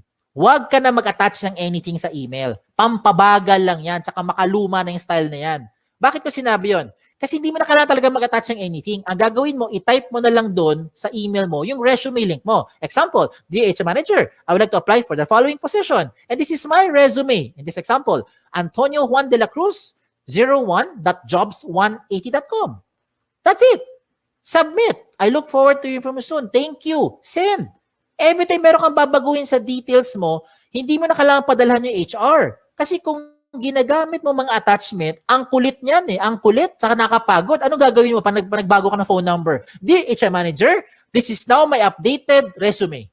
Mamaya-maya, 2 weeks later, nagpalit ka ng phone number. Ano gagawin mo? Dear HR Manager, this is now my updated, most recent resume. O di ba? Every time meron kang babaguhin, padala ka na padala doon sa HR. Nakakapagod yan, hindi lang sa part nyo, kundi sa part din namin sa mga HR to keep track which one yung pinaka-updated na details. So this time, wala na kailangan. Palit-palit na lang kayo ng details nyo, update-update na lang sa loob ng resume link. Ayos ba? Ayos pa. Okay, tuloy pa natin to. Okay? If you want to print your resume, this is now the good news. You can now print your resume link. No matter how much information you have, the system will try to compress everything into one page. So kung gusto mo talaga mag-print ng papel at mag-submit sa mga kumpanya, walang kaso. Pumunta ka lang sa dashboard mo, hanapin mo yung print na option at mamili ka kung 1 column or 2 column version ang gusto mo i-print. What the system will do is it will try to compress everything into one page para tipid na. O, di ba? Now, usapang tipid. Ito mas tipid pa. Gusto mo mag-print ng resume pero gusto mo magtipid. Itong gawin mo. Gumawa ka ng resume link card. Ano tong resume link card? Sa isang pirasong long bond or short bond paper, mag-design ka ng maraming resume link card. No, maliliit lang, parang business card na dating. In one piece of paper, I think you can make 10, 20 sets of cards. Depende sa size ng papel mo. At ang importante na ilagay mo dyan sa resume link card mo ay syempre ang inyong resume link. Diba? So, hindi mo na kailangan ilagay lahat ng details mo sa resume sa loob ng maliit na papel. Lagay mo lang resume link mo. And that is what you now give to the companies when you start applying. Look at the picture I'm showing you. Diba? Tipid. Hindi lang tipid. Secured pa. Tingnan nyo. If you submit yung big paper resume nyo, long bond paper, sinubmit mo sa isang kumpanya, nag-apply ka. For some reason, nilipad ng hangin. Yung nakapulot ng papel na yan, alam na buong detalye mo because everything is in that one-page printout. Now, if you lose that small piece of paper, don't worry. Meron kang peace of mind. Bakit? Yung mga kapulot niyan, limited sa privacy settings mo because you have the ultimate control over your privacy settings kahit na i-type niya yan sa browser. Okay? So, ang recommend ko rin sa mga nakikinig, use the gadget. Take advantage of the technology. Use your gadget, your laptop, your cell phone, your tablet, kung ano man. Okay? Para ngayon kasi, with this day and age, technology na ang gamitin natin. Kung mano-mano pa rin kayo, wala kayong gadget, okay lang. Huwag kayong malungkot. You can still submit to the companies by just simply writing the resume link on a piece of paper. As simple as that. Okay? So, again, sa mga nagtatanong, ano yung mga guidelines ko para makagawa ako ng job-winning resume? Ito yung guideline ko. Ito yung checklist ko. Are you using the right tool? That's the ultimate question. There are so many tools right now, but these are the things that you should consider when you make your resume. And that is the resume link. It already addresses the following. Number 1, security ng information mo. I hope by this time, you have peace of mind. Ito na ang pinaka-secured na information because you have the ultimate control over your privacy setting. Pangalawa, the speed of hire becomes faster. It becomes more efficient because whatever you need, whatever the HR needs, you can already put it inside the resume link. Another thing is that it's flexible. If you want to print, just in case lang gusto mo talaga mag-print ng resume nyo, you have the option to print it. And you don't have to worry about saan ko sinave yung file na yan, saan ko tinago, wala nang ganon. Just log into your account and print. Mamili ka lang kung 1 column or 2 column version. At higit sa lahat, wala po itong bayad. Tipid po ito. Walang bayad. Okay? Ang kailangan mo lang, of course, internet. Sa mga nag-iisip sa inyo, sir, kailangan ko ng pan-data, pwede ka naman makakonect sa internet na walang data Punta ka sa libreng wifi. Di ba? Baka yung kapitbahay nyo may libreng wifi, makagamit ka muna. Later on, pag may trabaho ka na, may sweldo na, bayaran mo yung wifi niya. O, di ba? Bawi-bawi lang yan. No? Give and take. And there are a lot more benefits to just what I've mentioned. Marami pang iba. You can share your resume link to whatever platform you want to share it to. Gusto mo i-text? Gusto mo siya i-private message? Gusto mo i-send via Viber? Kayo bahala. Pwede mo i-share. Basta kayo may control. Ganun lang kasimple. No? Kung hindi mo ito binigay sa kahit kanino, hindi malalaman to nung taong yon. And you don't have to save it to whatever USBs or hard drive. No need na. Wala rin tong mga tipong version na kailangan pa mag-compatible. Walang ganun. Lahat ito compatible. Pwede lahat. Okay? So, shout out na lang ako. Shout out to all our school partners. By the grace of God, right now, we have about 400 plus colleges and university partners nationwide, including your alma mater. So, thank you. We're very thankful for this opportunity that we're able to do this kahit tayo nasa loob ng bahay, kahit kayo ay nasa loob ng bahay. So, hindi tayo physically nagpe-present, pero nakakatulong pa rin tayo. Especially if you have friends or relatives whom you think would need this tool, please share this to them. Okay? Sa mga nagtatanong naman ng mga frequently asked questions, sasagutin ko na. Ito kasi yung mga common questions na kadalasan tinatanong sa akin. Ang tanong, can I give my resume link to companies who do not know about jobs180.com? The answer is absolutely yes. It depends kung sino ang bibigyan mo. Ikaw may ultimate control niyan. Okay? Pangalawang question, is this the same as other job platform like LinkedIn, JobStreet, iba pang mga job site? The answer is no. Meron tong dalawang major difference. Yes. Lalo na pagdating sa security. Okay. Of course, explain lang ako Okay. With respect to the other sites that I've mentioned, let me just use JobStreet as an example para lang mas makarelate, no? Para makarelate. You can only use JobStreet resume if you're applying to companies who are also using JobStreet. If you're applying to a company who is not using JobStreet, you cannot use your JobStreet resume anymore. With your resume link, you can use this to any type of company, any platform, wherever they are. Kahit sa loob ng Pilipinas or sa labas ng Pilipinas, pwede mong applyan. Kahit hindi niya alam ang Jobs 180, basta alam niya ang resume link mo, pwede niya mabuksan ang profile at makita according to your settings. That's the first difference. Pangalawang difference, kung nabigay mo na, kung na-submit mo na ang job street resume mo sa isang company, wala ka nang pwedeng baguhin. Lahat ng data mo nandun na yan sa HR. Yes. Hindi na magbabago yan real time. With your resume link, na-submit mo today, mali pala number mo, na-submit mo today, mali pala yung spelling mo, you can always edit it. Enter, save it. Real-time update. Lahat ng bigyan mo ng resume link, updated real-time. Ayos? Okay, tuloy tayo sa number 3 question. Number 3 question is the easiest question. Ang tanong dito is, can I keep my information secured? I hope by this time, na-convince ko na kayo na ito na ang pinaka-secured na platform. Okay? That's the reason why I'm sharing this to you. Okay? Number 4, I think this is the most important question. How often should you update your resume link? Ang sagot dito, hindi araw-araw, hindi linggo-linggo, hindi buwan-buwan, hindi taon-taon. Ang sagot dito ay every time. Every time na meron kayong babaguhin, lalo na ang contact details nyo. Yan ang importante. You have to update your contact details every time na meron kayong papalitan doon. Kasi yan yung paraan para makontak kayo ng mga companies. And the last question is just a trivia. Why is this called jobs180.com? This is called jobs180.com because we want to turn your life around. Yan, 'di ba? 180 degrees. Hindi siya 360. Kasi kung 360, bumalik ka lang kung saan ka galing, edi balik-balik ka lang, balik-balik ka lang, balik-balik ka lang, di wala nangyari, 'di ba? So you have to do it 180 degrees. It's a straight line towards your career goal. Okay? Just in case may tanong pa kayo, nahiya magtanong, pumunta lang kayo sa website namin, sa jobs180.com or email me here sa info@jobs180.com. Like us on Facebook, follow us on Twitter, follow us on Instagram para makakuha kayo ng mga latest trends in recruitment. Okay? Again, my name is Kim Chu Wa. Don't forget yung Wa. Okay? Baka Kim Chu lang maalala nyo. Na nagsasabing, be safe at isang magandang araw po sa inyong lahat. Thank you. Thank you very much, Sir Kim Chua. Thank you, sir, for sharing with our students the best points in creating their resume link. By the way, to our dear students, in order to check out other career opportunities, please take some time to visit this website, schools.jobs180.com/UE. Naka-flash din po yan sa ating screen right now. So at this point, no, we will now do the open forum. We will read some of the questions submitted via pre-reg form and also dito sa ating comment section. So the first question is from Rizel IV. Is it safe to use po? Kasi if ma-open siya sa public, possible magamit yung mga nilagay pong IDs, TOR, passport, etc. Okay, thank you for the question. Well, compound question eh. So yung unang tanong niya, is it safe to use? Definitely it's safe to use.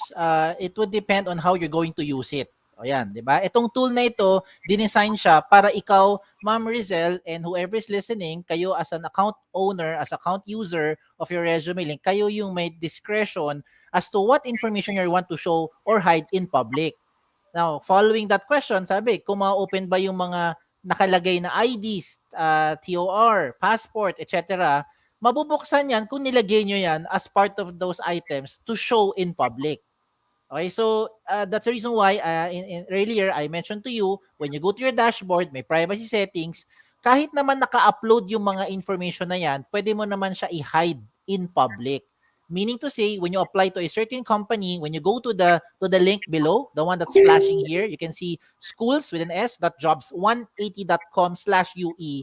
When you go to that link, you will see a lot of companies. Okay? One of the companies that you'll find there is Vertiv. O, nagpo-promote lang ako kasi nandito rin sila mamaya. So when you go there and check out the opportunity, you want to apply to Vertiv, kahit na naka-hide yung mga information mo in public, once you submit that through that portal, through the Jobs on 80 portal, you will be asked for a login ID and password. So pag binigay mo yung inyong account ID and password mo, it is like you're giving your consent for that company to see your information regardless of your public settings na. So I hope I was able to explain that in a clearer way. No? Sa public, depende yan kung anong papakita mo or tatago mo sa settings mo. Okay, pero ang recommend namin, gamitin mo itong link na ito, yung jobsonit.com na link, yung site, schools.jobsonit.com/UE. Check for companies there. When you submit your resume link, definitely secured yung information dun sa company na makakatanggap. Okay? Thank Thank you you, very Ma'am much Rizal. for clarifying that one. Okay. Address po need din palitan every time na Papalitan. papalitan. Sir Sabi, Michael, ganito lang yan eh, 'di ba? Yung kung mag-update ka na lang naman ng information mo, update mo na rin lahat. Yung pinaka-updated na. Bakit? Halimbawa lang, right now you are you're taking a nagbo-board ka lang, boarding house. Example, dito sa nag-rent ka sa Manila. That's why you're still studying in UE. Pero yung hometown mo, example lang, you live in let's say in Bicol, halimbawa, or in Cebu. 'Di ba? You have to change your address kung saan ka na rin updated din later on para lang din opportunities na nag-match sa profile mo, ma-check din ng mga companies din related dun sa area mo. 'Di ba? So might as well update it na. Okay? Ayan. sabi naman po ni Jess Ceballos, nire-recognize din po ito internationally. For as long as may internet connection at may browser, pag tinype mo yung resume link, kahit sa ibang planeta pa tayo, kahit nasa outer space, basta alam mo yung eksaktong resume link, you type it with any browser, Google Chrome, Firefox, Android, Safari, whatever you're using, you'll be seeing the resume link of the person. Okay? Provided yung kanyang public settings. Okay? Depende sa public settings niya. Okay? Ayan. Go ahead. Marami pa yata Okay. tayong questions. Yan. Ang marami Sige. pa nga, sir. How Rat-ratin natin to. can we be more productive in this new normal? Okay, how can we be more productive? This is how I recommend that you do what you do, no? On a daily basis, i-cluster mo, i-group mo together yung mga activities na kailangan mong gawin. Meron tayong mga activities na urgent, may activities tayo na important. 'Di ba? Yung mga urgent, wala nang ipapabukas yan eh. 'Di ba? Kailangan mo na tapusin yan. Yung mga important, ngayon doon mo tignan alin doon yung mga mas importante or mas pwede pang i-later on. So if you have things naman na hindi naman important na gawin nyo na rin kung may time tayo. Now, another thing to be more productive is that ang learning, ang education is free. Lalo lang ngayon, 'di ba? Wag lang puro tayo TikTok. No, wala akong hate sa TikTok. I'm okay with TikTok. It's just that I see a lot of people right now spending useless time. I don't know what they're doing, pasintabi sa matatamaan na. Pero hindi ko alam anong ginagawa nila sa TikTok. They're just, for me, it probably you're practicing your dance moves, maybe, yes, if you need that someday, 'di ba? Pero instead of doing that, I might as well recommend that you practice answering interview questions. Yan ang gawin nyo, 'di ba? Para mas ma-practice yung ma-practice. Now, try to watch mga iba nanonood na Netflix. Okay lang yan, panoorin nyo. Wag lang puro Korean novela, no? Panoodin kayo ng mga English para you can also practice your English communication skills nyo. 'Di ba? Yung mga vocabulary. Yan, marami tayong mga tips pwede ma-pick up dyan. You might be able to use it later on. Okay? So yan, to be more productive. Mm-hmm. So another question, sir. If you were in the peak of your 20s, what would you advise yourself? Parang feels like a long time ago. Wow, okay. Okay lang, parang nag-flashback ako bigla nung nakita ko yung tanong na yan. If I were in my 20s, if I can go back through time, I would have advised myself. Ayan, ganun na lang yung, I think that's how I'm understanding the question. I will advise myself to explore for companies that will provide for a long-term growth. Always explore for ganong klaseng opportunity. Do not look at the short term. Hindi yan all about, na-discuss niya kanina ni Sir Jerry, kung nakinig kayo, no? Hindi lang yan every time about sweldo-sweldo lang. Diba? You always have to look at it, you have to plan ahead. How do you see yourself? Diba? In the next 10, 20 years. Are you doing the same thing over and over again? Yes, probably. At the short-term period, mataas yung sweldo, pero it might cause some effect to your health. So, depende. 'di ba? So kailangan mo tignan 'yan. Now, ang isang maganda ko rin i-advise sa inyo kung sakasakali lang makikinig kayo, no? Hindi to kalokohan, totoo ito ha. You find a good mentor. You find a good mentor, and that person whether makinig ka o hindi, it's another thing. Okay, whether you want to listen or not is another thing. At least there's someone who could guide you, or who would be giving an advice that you can follow or hindi, 'di ba? Kasi mahirap din minsan, kala mo magaling ka na, lalo na kung graduate ka with honors, 'di ba, with flying colors, kala mo ikaw na ang top of the world, nandun ka na eh. Yung pala, marami ka pang ibang pwedeng matutunan later on. So, ako, yun lang ma-recommend ko. If I can advise myself way back, I would have listened to a lot of people. yun yung time na yun. Because through time, then I started to realize yung mga pinagsasabi nila, na akala ko hindi naman pala tama, 'di ba? Syempre at that time iba rin yung mindset mo pag bata ka, 'di ba? Then later on it will come to your senses na, nga no, ganito pala ang buhay, 'di ba? That's life. So you get a good mentor, and then listen to them. Ayan. That's my advice. Okay. Oh, ito How pa. to ace your Okay. job hunting application despite the high competition? Okay, competition is everywhere. Whether you have experience, fresh graduate kayo, don't feel that you are different kung wala ka experience. Don't feel na you are at a disadvantage kung wala kang work experience, no? Always remember, yung mga HR, kung lahat lang ng HR kagaya ng pag-iisip ko, kasi ito yung mindset ko eh. Paano ka magkaka-experience kung hindi ka bibigyan ng chance?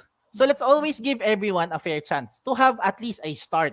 Kaya nga may probationary period para magkaalaman, 'di ba? Kung itong taong to fit doon sa company, and vice versa. If the company would also be fit doon sa culture or sa values ng aplikante. So, in terms of job hunting, despite the high competition talaga, as in everywhere, lalo na ngayon virtual, I'd like you to maximize your time and resources. Yan yung sa akin.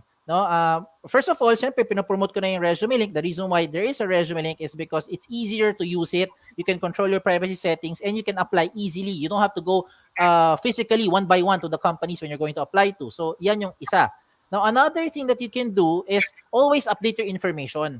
Kahit na slightest information lang yan, nagkaroon ka ng award, 'di ba? Kahit ano pa yung tawag sa award na yan, ikaw ang pinakamadaldal na taong award, example sa classroom nyo, or ikaw whatever that award is or whatever that recognition is, you update it in your profile. Hindi lang yung mga recognition, pati mga skills mo. As you continue to develop your skills, you never know. People who are listening right now might be into hairdressing. 'Di ba? Kahit walang connect sa course mo, 'di ba? Because ngayon nasa bahay kayo, naka-lock up kayo, natuto ka maggupit ng buhok, 'di ba? Or natuto ka rin gumawa ng mga arts and crafts, naging plantita rin kayo in some way. These are skills that you put in your resume link or in your profile. And I think those will be a way not to add more to your information para mas maging equipped kayo at mas maging advantageous yung profile nyo sa ibang mga aplikante.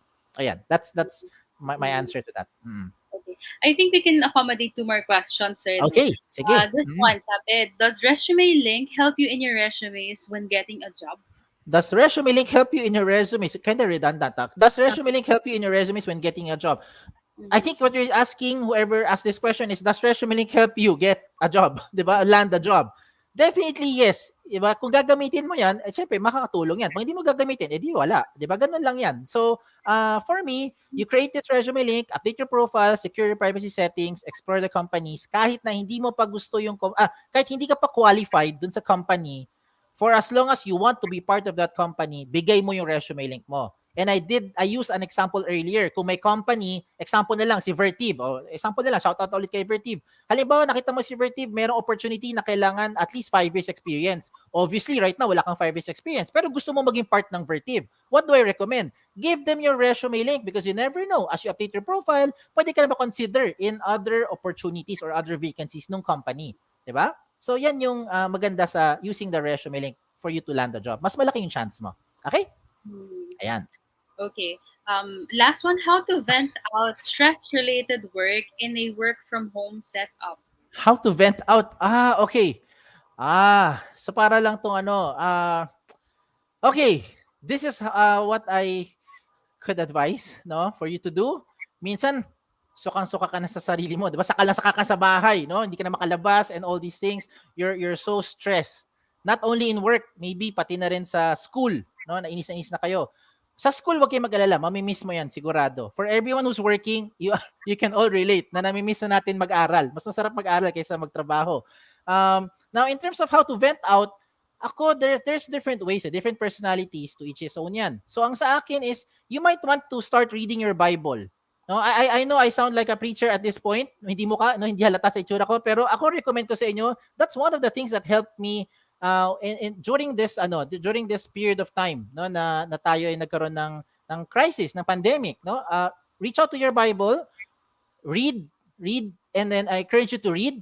Kung ayaw mo magbasa ng Bible, then I recommend you try to watch some TV shows. Huwag yung mga TV shows na mas depressing, ha. Baka mamaya lalo ka pa ma-depress, lalo ka pa ma-stress. So watch some feel good movies, 'di ba? If you're a book person, then maybe check out some books na yung mga light feel good light books. Or if you're into arts and crafts, try mo mag-explore magluto. 'Di ba? Kahit hindi kayo masarap magluto, okay lang, at least nagluluto ka. 'Di ba? Patikim mo yan sa mga ibang tao. You never know. Baka yan na maging future business nyo. Maraming naging business na start because of the pandemic na hindi nila plinano ever na magkakaroon sila ng ganong business. 'Di ba? So, maraming ganong mga things. Explore and don't be afraid to explore and try new things. Yan yung sa akin. Okay? Thank you very much, sir, for all those answers, no, from our questions of students. So, right now po, we would like to award the certificate of recognition. So let me just again read the citation.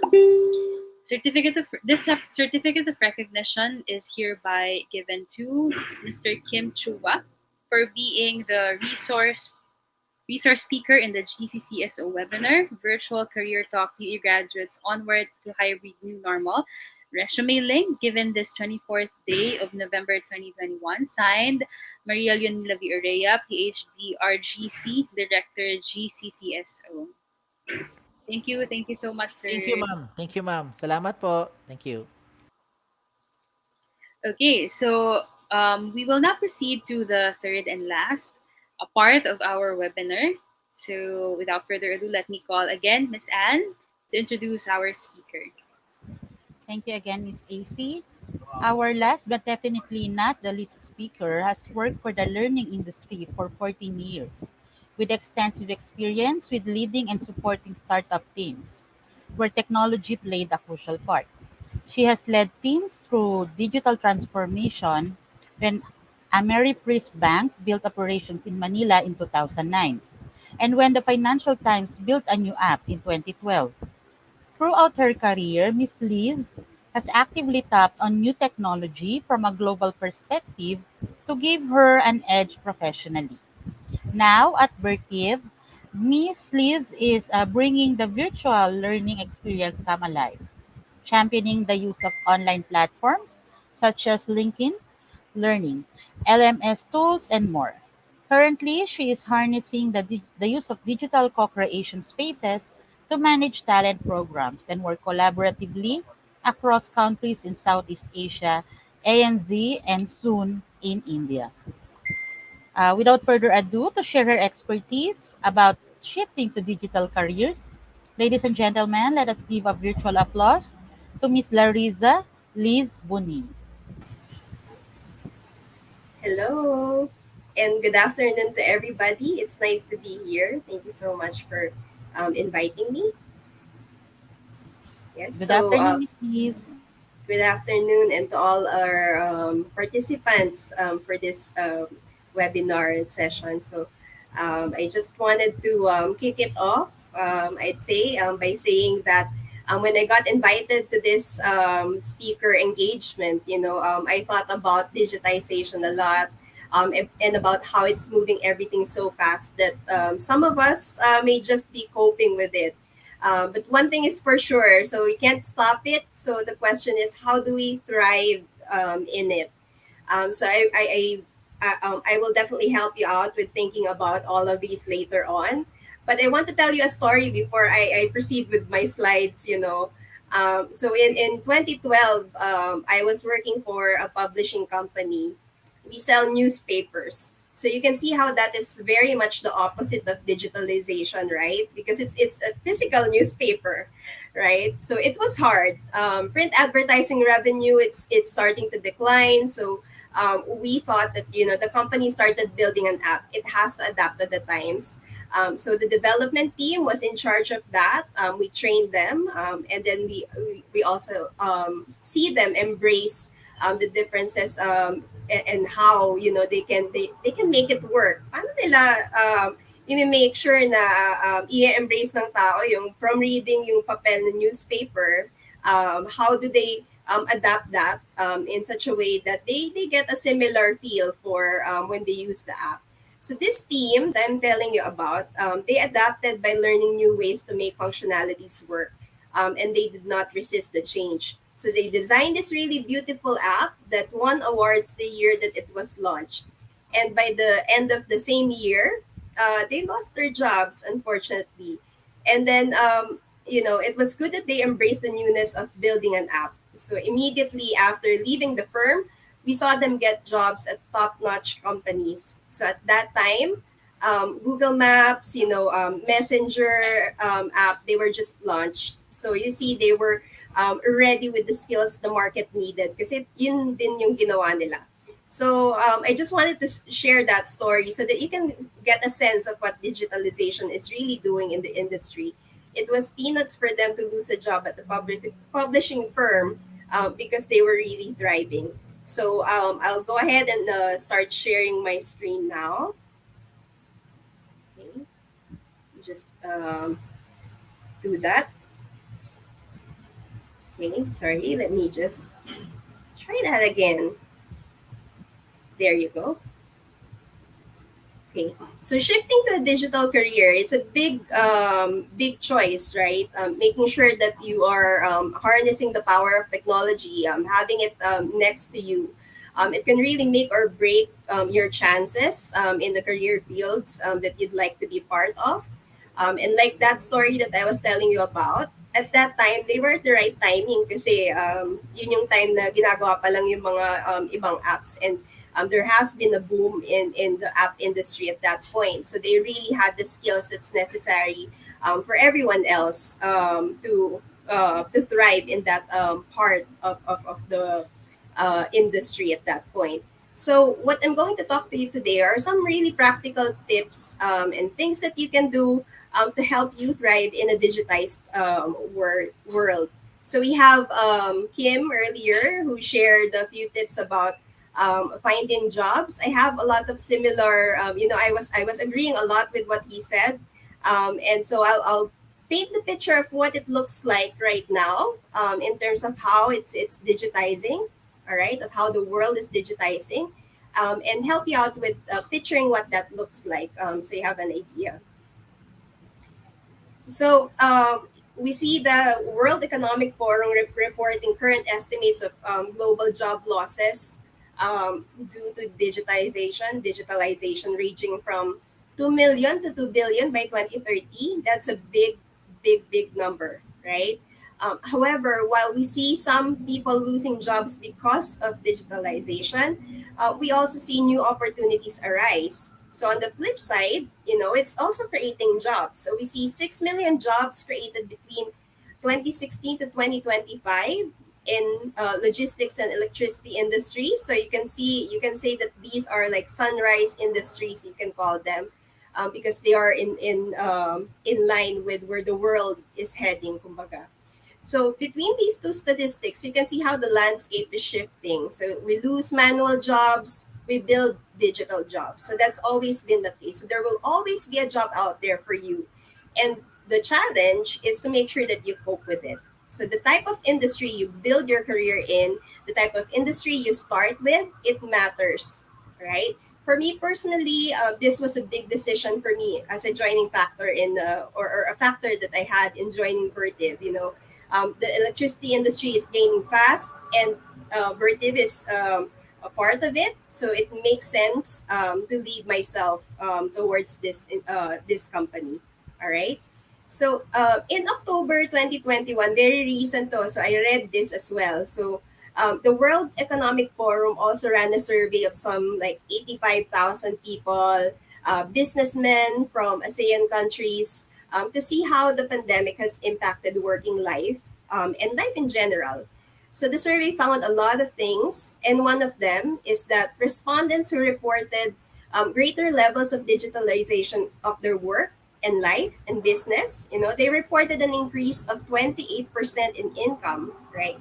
And 24% increase in savings. So this is very consistent across, any education level, industry, and other demographic factors.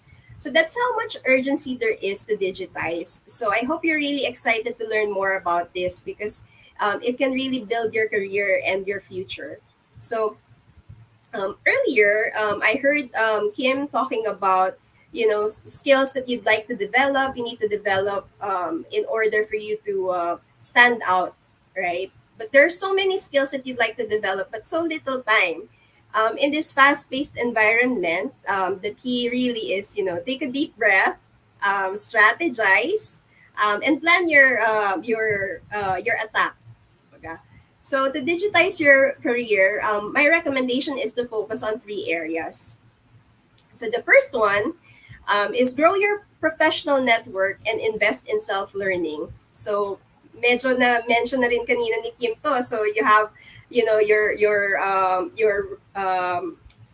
references in your resume, right? So in order for you to thrive, you need to know what's happening in the industry. You need to connect with resources that provide you that knowledge. Because even if you take a course, you take a master's degree and so on, that gives you a lot of credential. But at the same time, you'd like to know what it's like to be out there, what people are talking about, what is the current industry trends. So you want to make sure that you are good at identifying credible resources for yourself. When you find legitimate sources of information, try and look to affiliate yourself with these institutions because it gives yourself a boost in terms of your credentials. Join professional communities as well. I'd say that this has been one of those things that I enjoyed the most is joining professional communities because this is where you get to see people crowdsource ideas. So your goal is really to keep yourself knowledgeable about the industry you work with. And so you don't get outdated. And when you do join professional communities, meron din siyang fun factor because you get to meet other people who do the same thing as you do. So it's good to tap on these activities. And I think in college you have your organizations, right? Your orgs that you join. That's kind of like a practice for when you come out of school and you start joining professional communities. It would be really helpful for you to do that because it will build your network and get you near people who can help your career as well. So the next is, of course, build credentials from self-learning apps. So, eto na yung sinasabi natin na, there's so much to learn. So how do you get started with it? And what you need to do is really have a plan of attack for that. So there are a few things or few self-learning apps out there that offer free trial. Some of them would allow you to take a certain number of courses at a certain period without any, nang walang bayad. So take advantage of that. Find those. Kagaya din ng sinasabi natin, there's a lot of things that we can do with digital platforms nowadays. And most of these functionalities, they have the capability to issue certificates that you can keep with you after you have completed your free courses. So examples would be like Udemy, Coursera, LinkedIn. So you have, I think I've seen Skillshare a lot as well. So there are a lot of those companies offering these services for free. And the key thing is you have plan and you understand where you want your career to be. Let's say in 3 years time I would like to be a manager, so look at the job description of a manager and start ticking off the list of skills that a manager has, and compare that with the current skills that you have right now, and make a plan on how you would start earning each and every one of those skills so that you're able to upgrade your skill set and your resume as well. So when you use all of these self learning apps, it really makes sense that you follow a path when you do that, and make sure that it's as close to the job that you want as possible. Whatever qualifications you lack, you can begin learning them, because it's never really difficult to start working out your credentials. So yeah, take advantage of that. I know I'm staying too long in this topic because I'm a learning and development manager, of course. So you can see how I'm a big supporter of learning, because it's the key to keeping up with the technology, keeping up with the ever changing pace of the environment that we have right now. So the second tip I have here is to look at the area of digital marketing and social media. So 4 million people in the Philippines alone log into, have LinkedIn learning profiles. So that stat alone just tells you how much people see, or how many people see your potentially your LinkedIn learning profile or your social media. So when you look at that, when you build your profile, you know that it's not just something that potential employers look at. It's also something that other interested connections would have a look at as well. So when you have all of those like skill sets that you'd like to market, the next step is really understanding how do you really market it, diba? How do you open yourself up to new opportunities for you? Okay. I just want to share my story here as well, because I lost, or rather, I moved from a training, operational training role into a learning and development role. And I have always wanted to be in a learning and development role. But when you look at it, I lost my job at the end of 2020. It was really challenging, you know I was scared. The situation is different. I haven't been applying to a role for a while, so I knew going to have to learn how to adapt again. So I made the decision to kind of shift slightly from an operational training position to a learning and development position. I have skill sets that are similar to an L&D position, so I wanted to make sure that I draw parallels on that and also stand out, where there are a lot of people applying for jobs na L&D na yung qualifications nila. So I didn't have that much qualifications on the L&D side. So you know what I did? I really studied how I can market my skills. So what I did was I used multimedia in marketing my skills. I created the video. So kanina nabanggit ni Kim yung creating, take your phone, your mobile phone, and take a video of yourself talking about your skill sets and what you can offer. So I did that. So I created a video that highlights what I can offer. So the skill sets that I have, my abilities, my achievements as well. So it wasn't something that's required of me, but I did it anyway. And now here I am. I'm speaking to you, and I'm representing Vertiv as an L&D manager at Vertiv. So, like I said, it really pays off to make that extra effort to do that to stand out in job hunting. So I partnered with technology. I looked for video creating apps out there. I didn't know how to do that. That wasn't in my skill set before, but I watched videos that helped me understand how I can put that together. And I think I did a really good job with it, because I received a few calls from certain companies who liked the video. And then one of them is Vertiv. So I joined Vertiv. So you can see how Vertiv is not just a company that looks at credentials. It also looks at what you can offer and the skills that you have with you. So I'm lucky because they saw that and they were able to identify how I can help the industry, so to speak. All right. So marketing your profile using social media. So I'd say the question is, have you Googled yourself lately? So it's not about being narcissistic about yourself. but it's also being mindful about what's out there about you. So what came out of the search results? So when you Google your name, so try that. Try doing that, because that shows you, that tells you that if somebody who doesn't know who you are tries to look for you and form a perception of who you are, that's likely how they will get started. All right. So this is what you'd like to be really mindful about. Guard your reputation online, because this may impact your chances quite a fair bit. So use social media to connect well.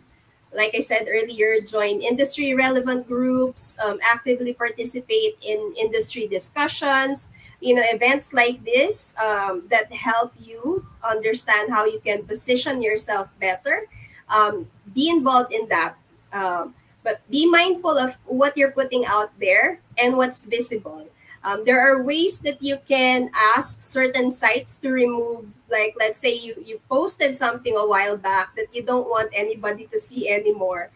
There are ways that you can request for that information to be removed. Just make sure that you look for those options, and try and clean up, the I'd say public profile that you have, because that's definitely going to help you with your establishing your credibility. When you market your profile using social media as well, so be smart with connecting with people. Identify what people have to offer as well professionally when you connect with them. So you don't have to connect with just your friends as well. There are people out there, like Kim said earlier, you might stumble upon, a golden opportunity to be a mentee with somebody, and it would be really helpful for you to broaden your horizon using that as a springboard, I should say. So market your profile using social media and use it well. Smartly present your value proposition. So when you know how to position yourself, and you have skills in properly marketing yourself, you have the ability to design your CV as well. Use that knowledge of the industry that you have and craft your profile highlighting your selling points. Keep focus on skills that are relevant only to the roles that you're applying for.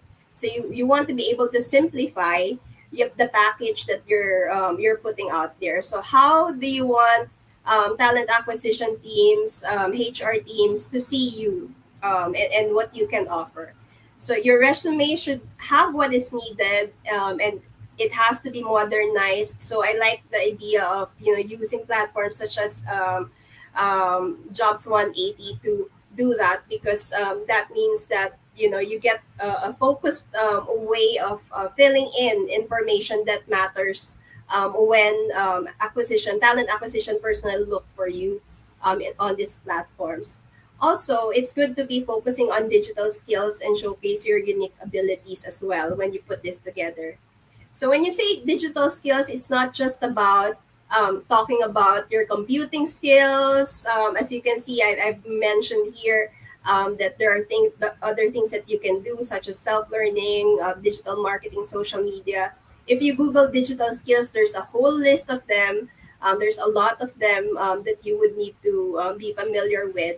But I'd say that you would want to focus on the critical skills that are portable, and by that I mean skills that can easily be transferred, from one job to another. So hone that. And what are some examples of those skills? Some examples would be, I'd say, researching, analysis, data presentation, and multimedia, like I said. So social media and content marketing. Those are really very useful skills, whatever the role that you have. So next, I'd like to mention this as well. This is not the least of all, of course. So tailor your communication to the need, right? So when you are packaging your qualifications, and you're trying to digitize yourself, you have to be familiar with collaboration because it's in demand and the world continues to globalize. Digital communication and cloud computing skills, they are tools that make this possible. So it's a staple in most jobs now. And your proficiency with these skills will be visible when you attend interviews, when you're asked to do a demo, even when you're negotiating a promotion with your manager. So these skills are definitely visible in your interactions. However, when you talk about digital communications and cloud computing, I just want to mention that it's not just about the technology. It's more about the people than the technology. So I said here that you would need to tailor your communication to the need. Get to know the audience and the right timing because with the influx of technology, it's difficult to identify what channel to use, right? You have chat, you have SMS, you have video calling, you have audio calling, and more. So identify which one works the best, and use that to your advantage. Because if you speak to your manager, for example, and ask your manager for a raise over email, that may not be the best channel to do this. So the key is to make sure you clarify the preferred mode of communication as always. So even if you're applying for a job, you ask questions that give you that information. So will I be expecting a call?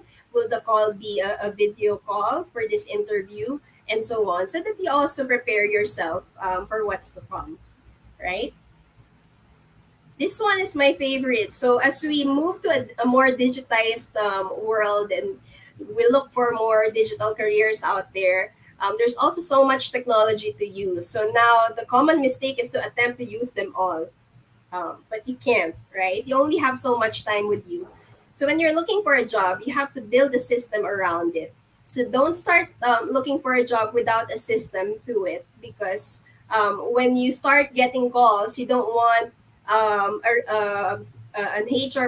person or a talent person to call you and ask you questions, and then you get them mixed up with another company that you applied for, right? So my recommendation is that you put it together in such a way that you can keep track of your applications before, so that when you get a call, you have their information right in front of you. You have the list of things that you need to remember when dealing with the company, your research notes, as well as all of the questions, the common questions that you have. So have a plan for attempting to organize all of that. What I did when I was job hunting was really use Trello. So it's a free app that you can use. So you can Google it, find it when you try it and start doing your job hunting.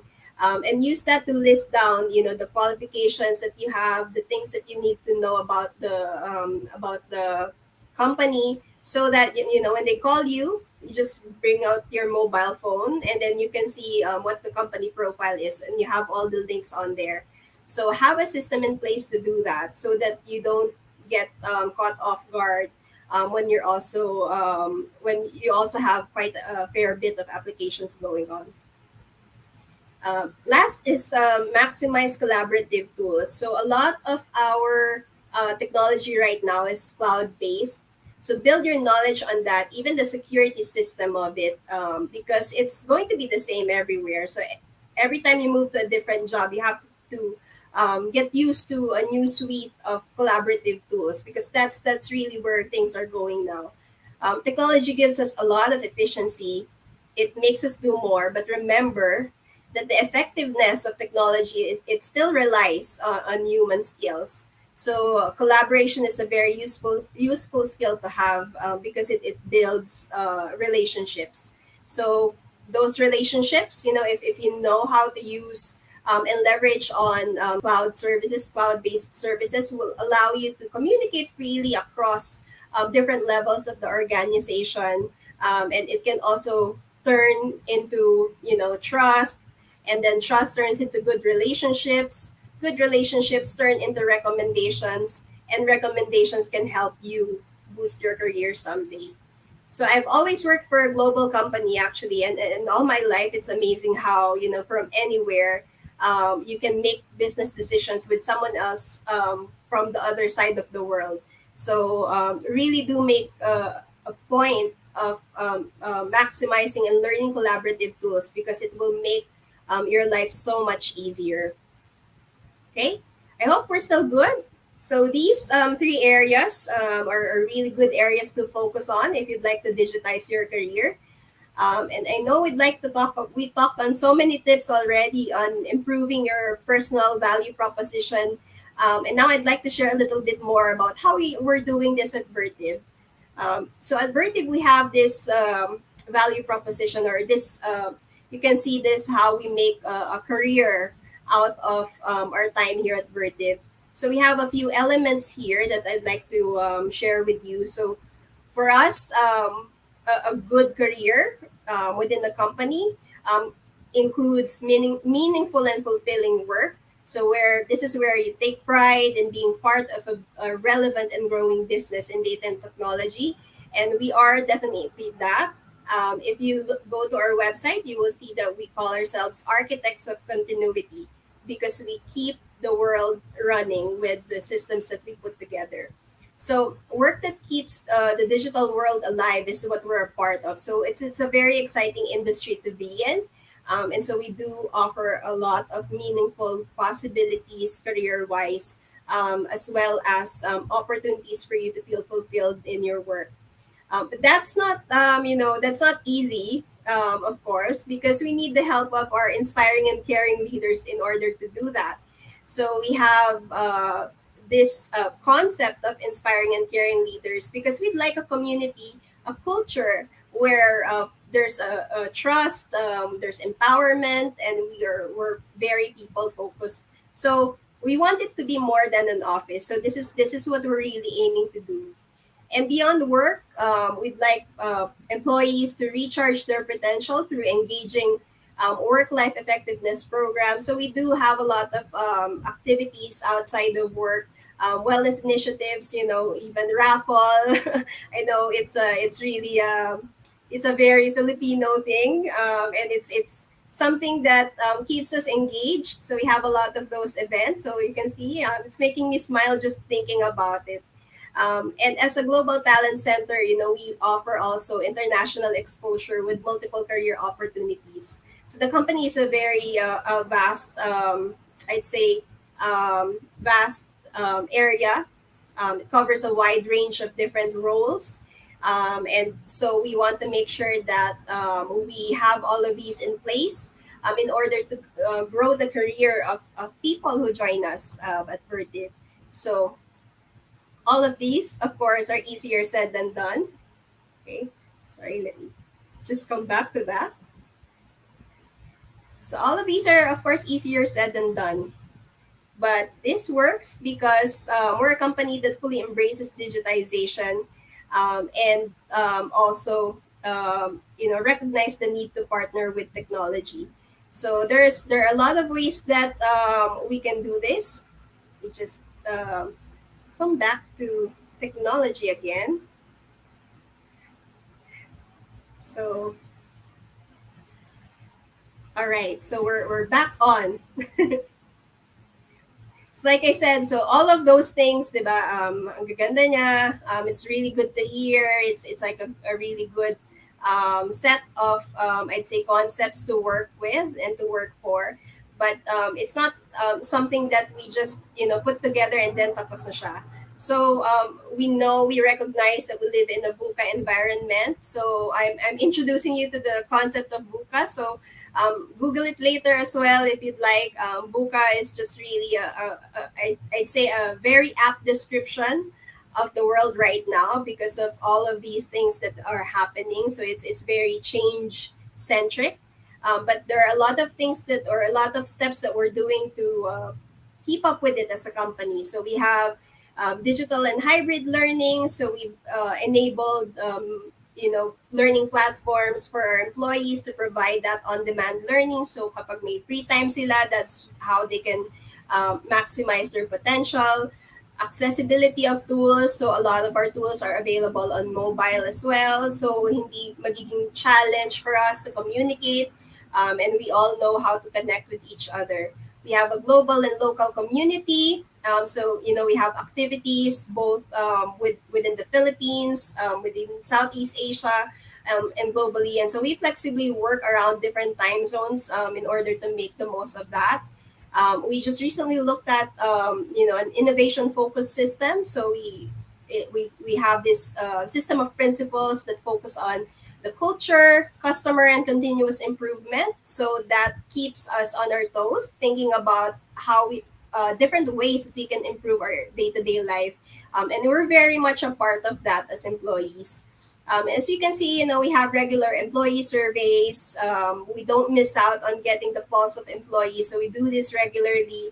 May it be that you're a regular employee or an intern, we want to hear from everybody, so that we have that a full view of what the company state or where our people are at. Transparency in performance, we're also using an app that notifies us when we need to sit down for a performance review. So it makes it really easy to manage all of these things in this really fast paced environment. And at the same time, we have visibility of each other's objectives so we can support each other in that front. Even that, even the objectives of our CEO, we're able to see that. So these are just really some ways that we continue to innovate, so that at Vertiv we are able to keep up and build careers for people who join us. So yeah, I'd say join us and be an architect of continuity like us. So in closing, I have the link here. If you're ever wondering, how you can join Vertiv, so you have this link, www.jobs180.com/Vertiv. You will see a lot of opportunities there for graduates and experienced people alike. And in closing, I'd like to play this video so you can get to know more about us as well. I hope you took some valuable insights from me. Change is not always welcome, but it is necessary. If you find a way to enjoy it and thrive in it, you're ready for the digital world. All right, so I'll play this video. Thank you very much.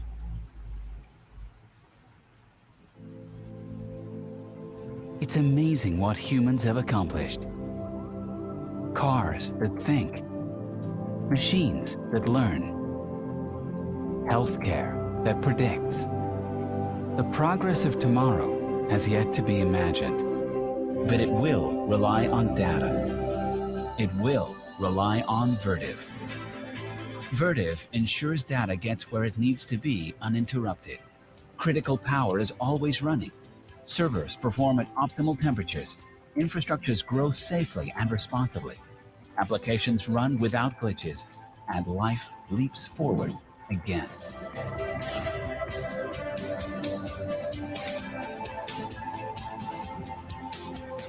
Getting there takes vision and agility. Our leading experts think beyond infrastructure, connecting the dots to create integrated, intelligent ecosystems, to create a future that takes innovation to the next level. And when business needs shift, we work closely with our customers every step of the way. Together, we ensure they are ready before they ever need to be.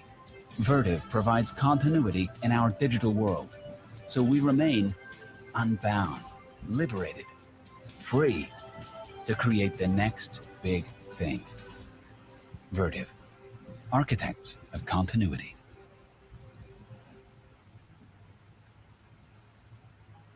Thank you very much, Ma'am Liz. Thank you. Po. Your talk was not only informative, ma'am, but it's also inspiring po. Thank you so much for sharing your expertise and experience as well. Thank you. I'm happy to hear that.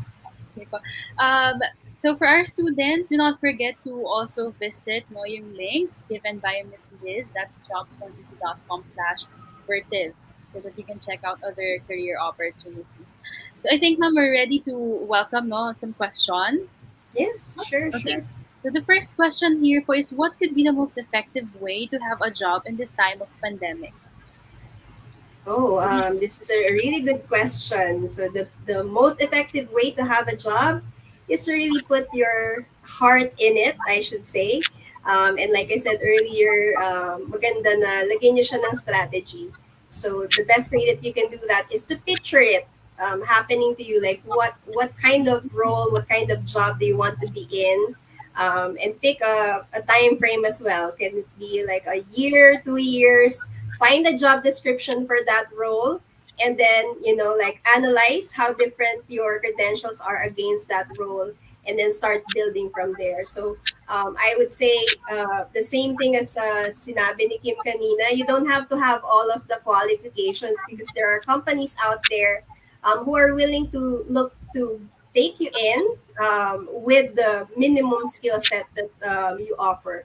So it has a lot to do with how you interact with the company as well. So it makes sense that you give it a shot all the time. So again, just to summarize, the effective way to have a job in the time of pandemic is identify what job you'd like first, and then of course work your way on how you can map your application towards that dream job that you've identified. Okay. Thank you, ma'am. That's really very clear po. Next question, how to adapt to working remotely and how to manage careers during a pandemic. Oh wow. Okay. So I think I'll address you how to adapt working remotely first. So I know it came as a shock to us last year when we all had to do this. I would say that the best advice I would give is communicate with your manager.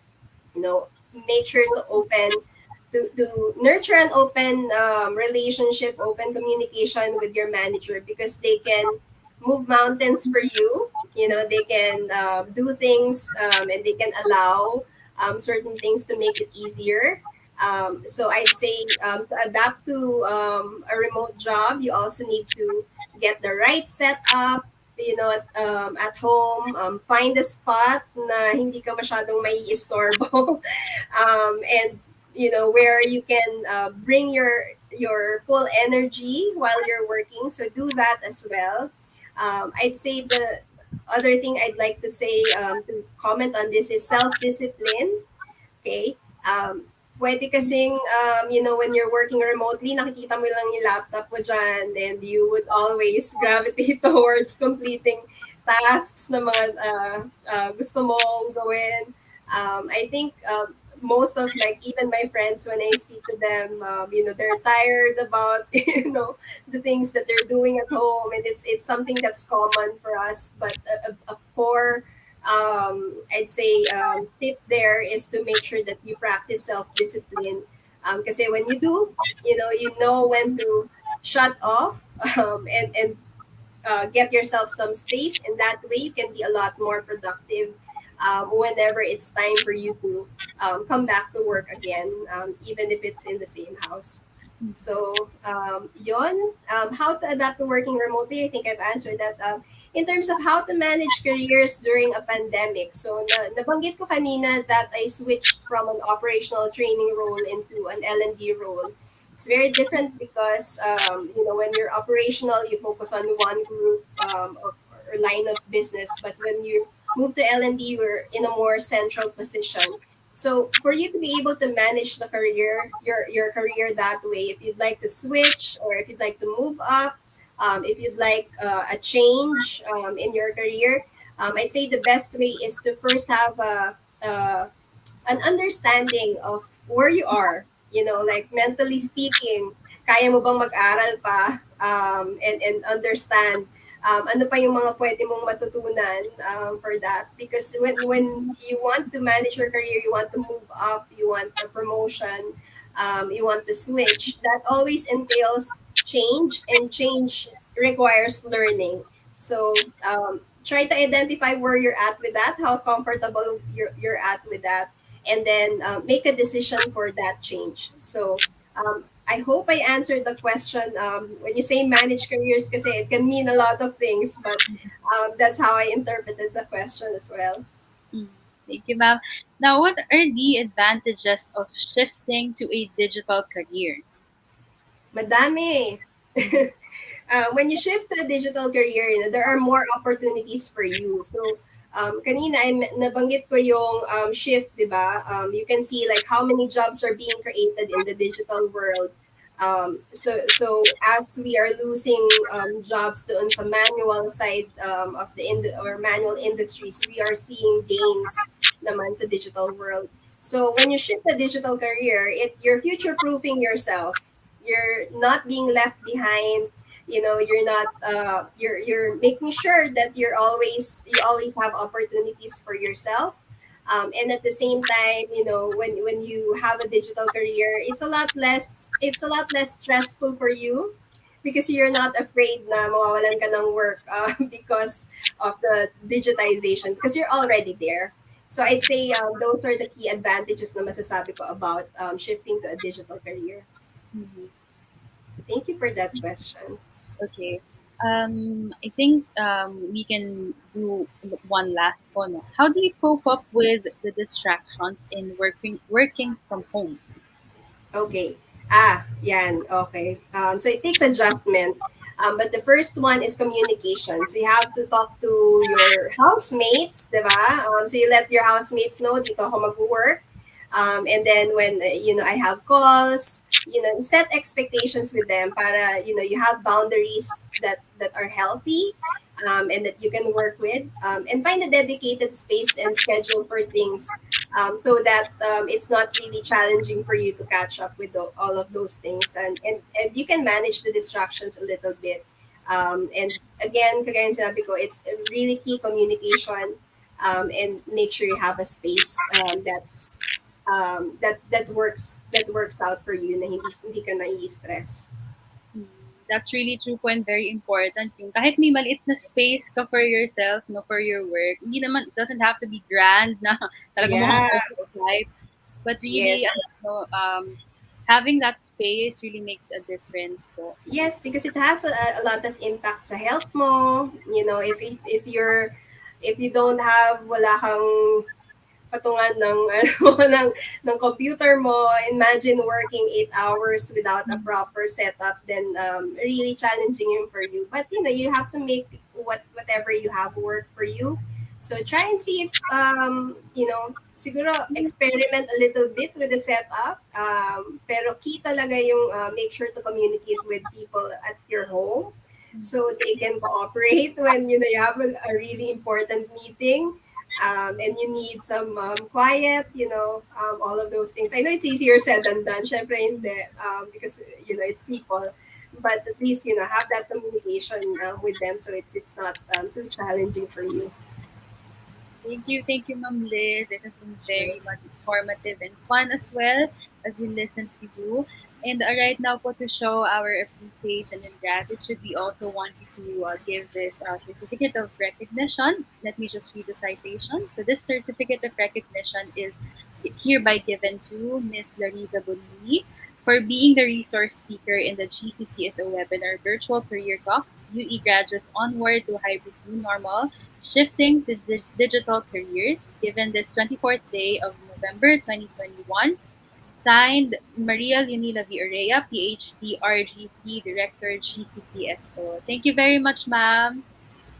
Thank you. Okay, thank you very much also to all our speakers, and let's just give them a virtual round of applause. Huh?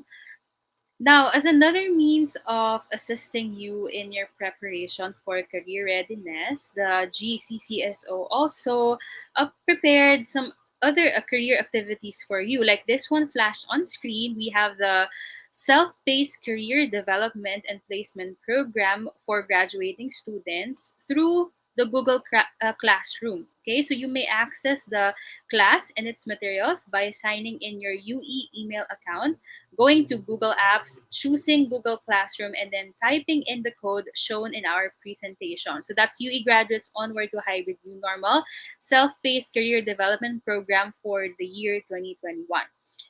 So on the next slide, we will also be showing you the other career and development and placement programs that we have for the remaining days of this week. So we have the Week It Work Ethics, Attitude, and Productivity webinar that will happen tomorrow. That's November 25 from 2 o'clock to 4 o'clock p.m. And then we also have the virtual career fair and virtual mock interview that will happen on Friday. That's 9 a.m. and 2 p.m. Okay, so for other questions, concerns, and intentions to secure schedule. Okay, this one first. This is the exit interview, by the way, for graduating students. So the exit interview guidelines are posted on our Facebook page. That's UE Manila GCCSO. So kindly like that so that you can be updated of the information about the exit interview.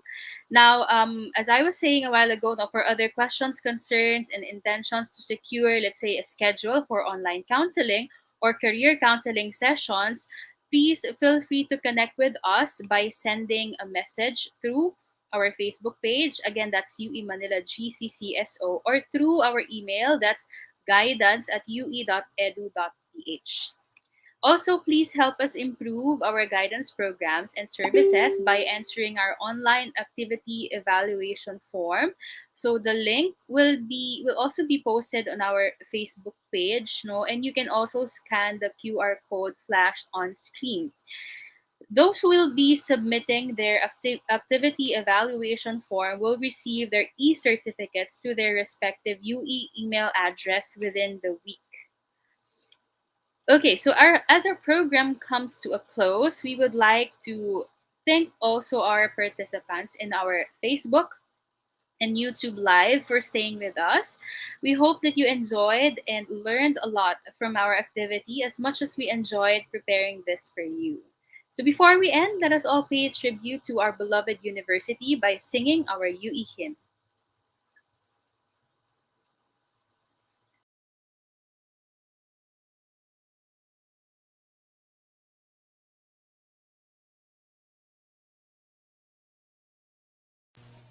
Pamantasan ka namin mahal, ilaw sa karimlan. Buhay, lakas, dunang dangal, pamantasan ka ng bayan. Ang pangalan mo ay manhati, at sandigan ka ng lahi. Pamantasan ng silangan, pamantasan ka namin mahal. Pamantasan ka namin mahal, ilaw sa karimlan. Buhay, lakas, tulong naman, pamantasan ka ng bayan. Ang pangalan mo ay malhati, at sandigan ka ng lahi. Pamantasan ng silangan, pamantasan ka namin mahal.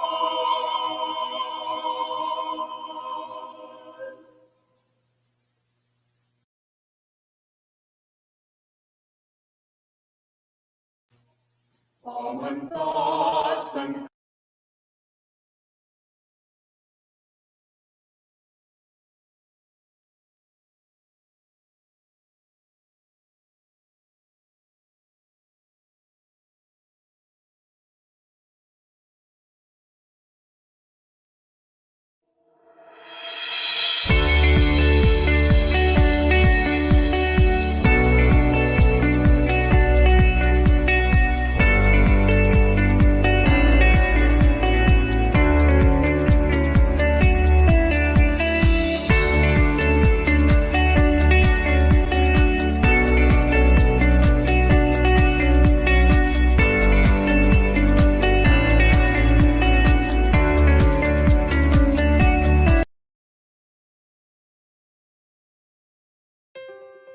The clinical trial market as we know it is about to change. We're revolutionizing the current state aligned to disparate, slow, and often manual processes. Optum's vision is to transform the drug development process to one that is centered and grounded in real-world patient behavior and physician practice. Optum's ability to access this unique network and fold in the strongest data and analytics expertise will enable us to jointly bring life-saving drugs to the patients who need it most. Join us in this partnership to bring our shared vision for real-time, real-world healthcare research for real patients.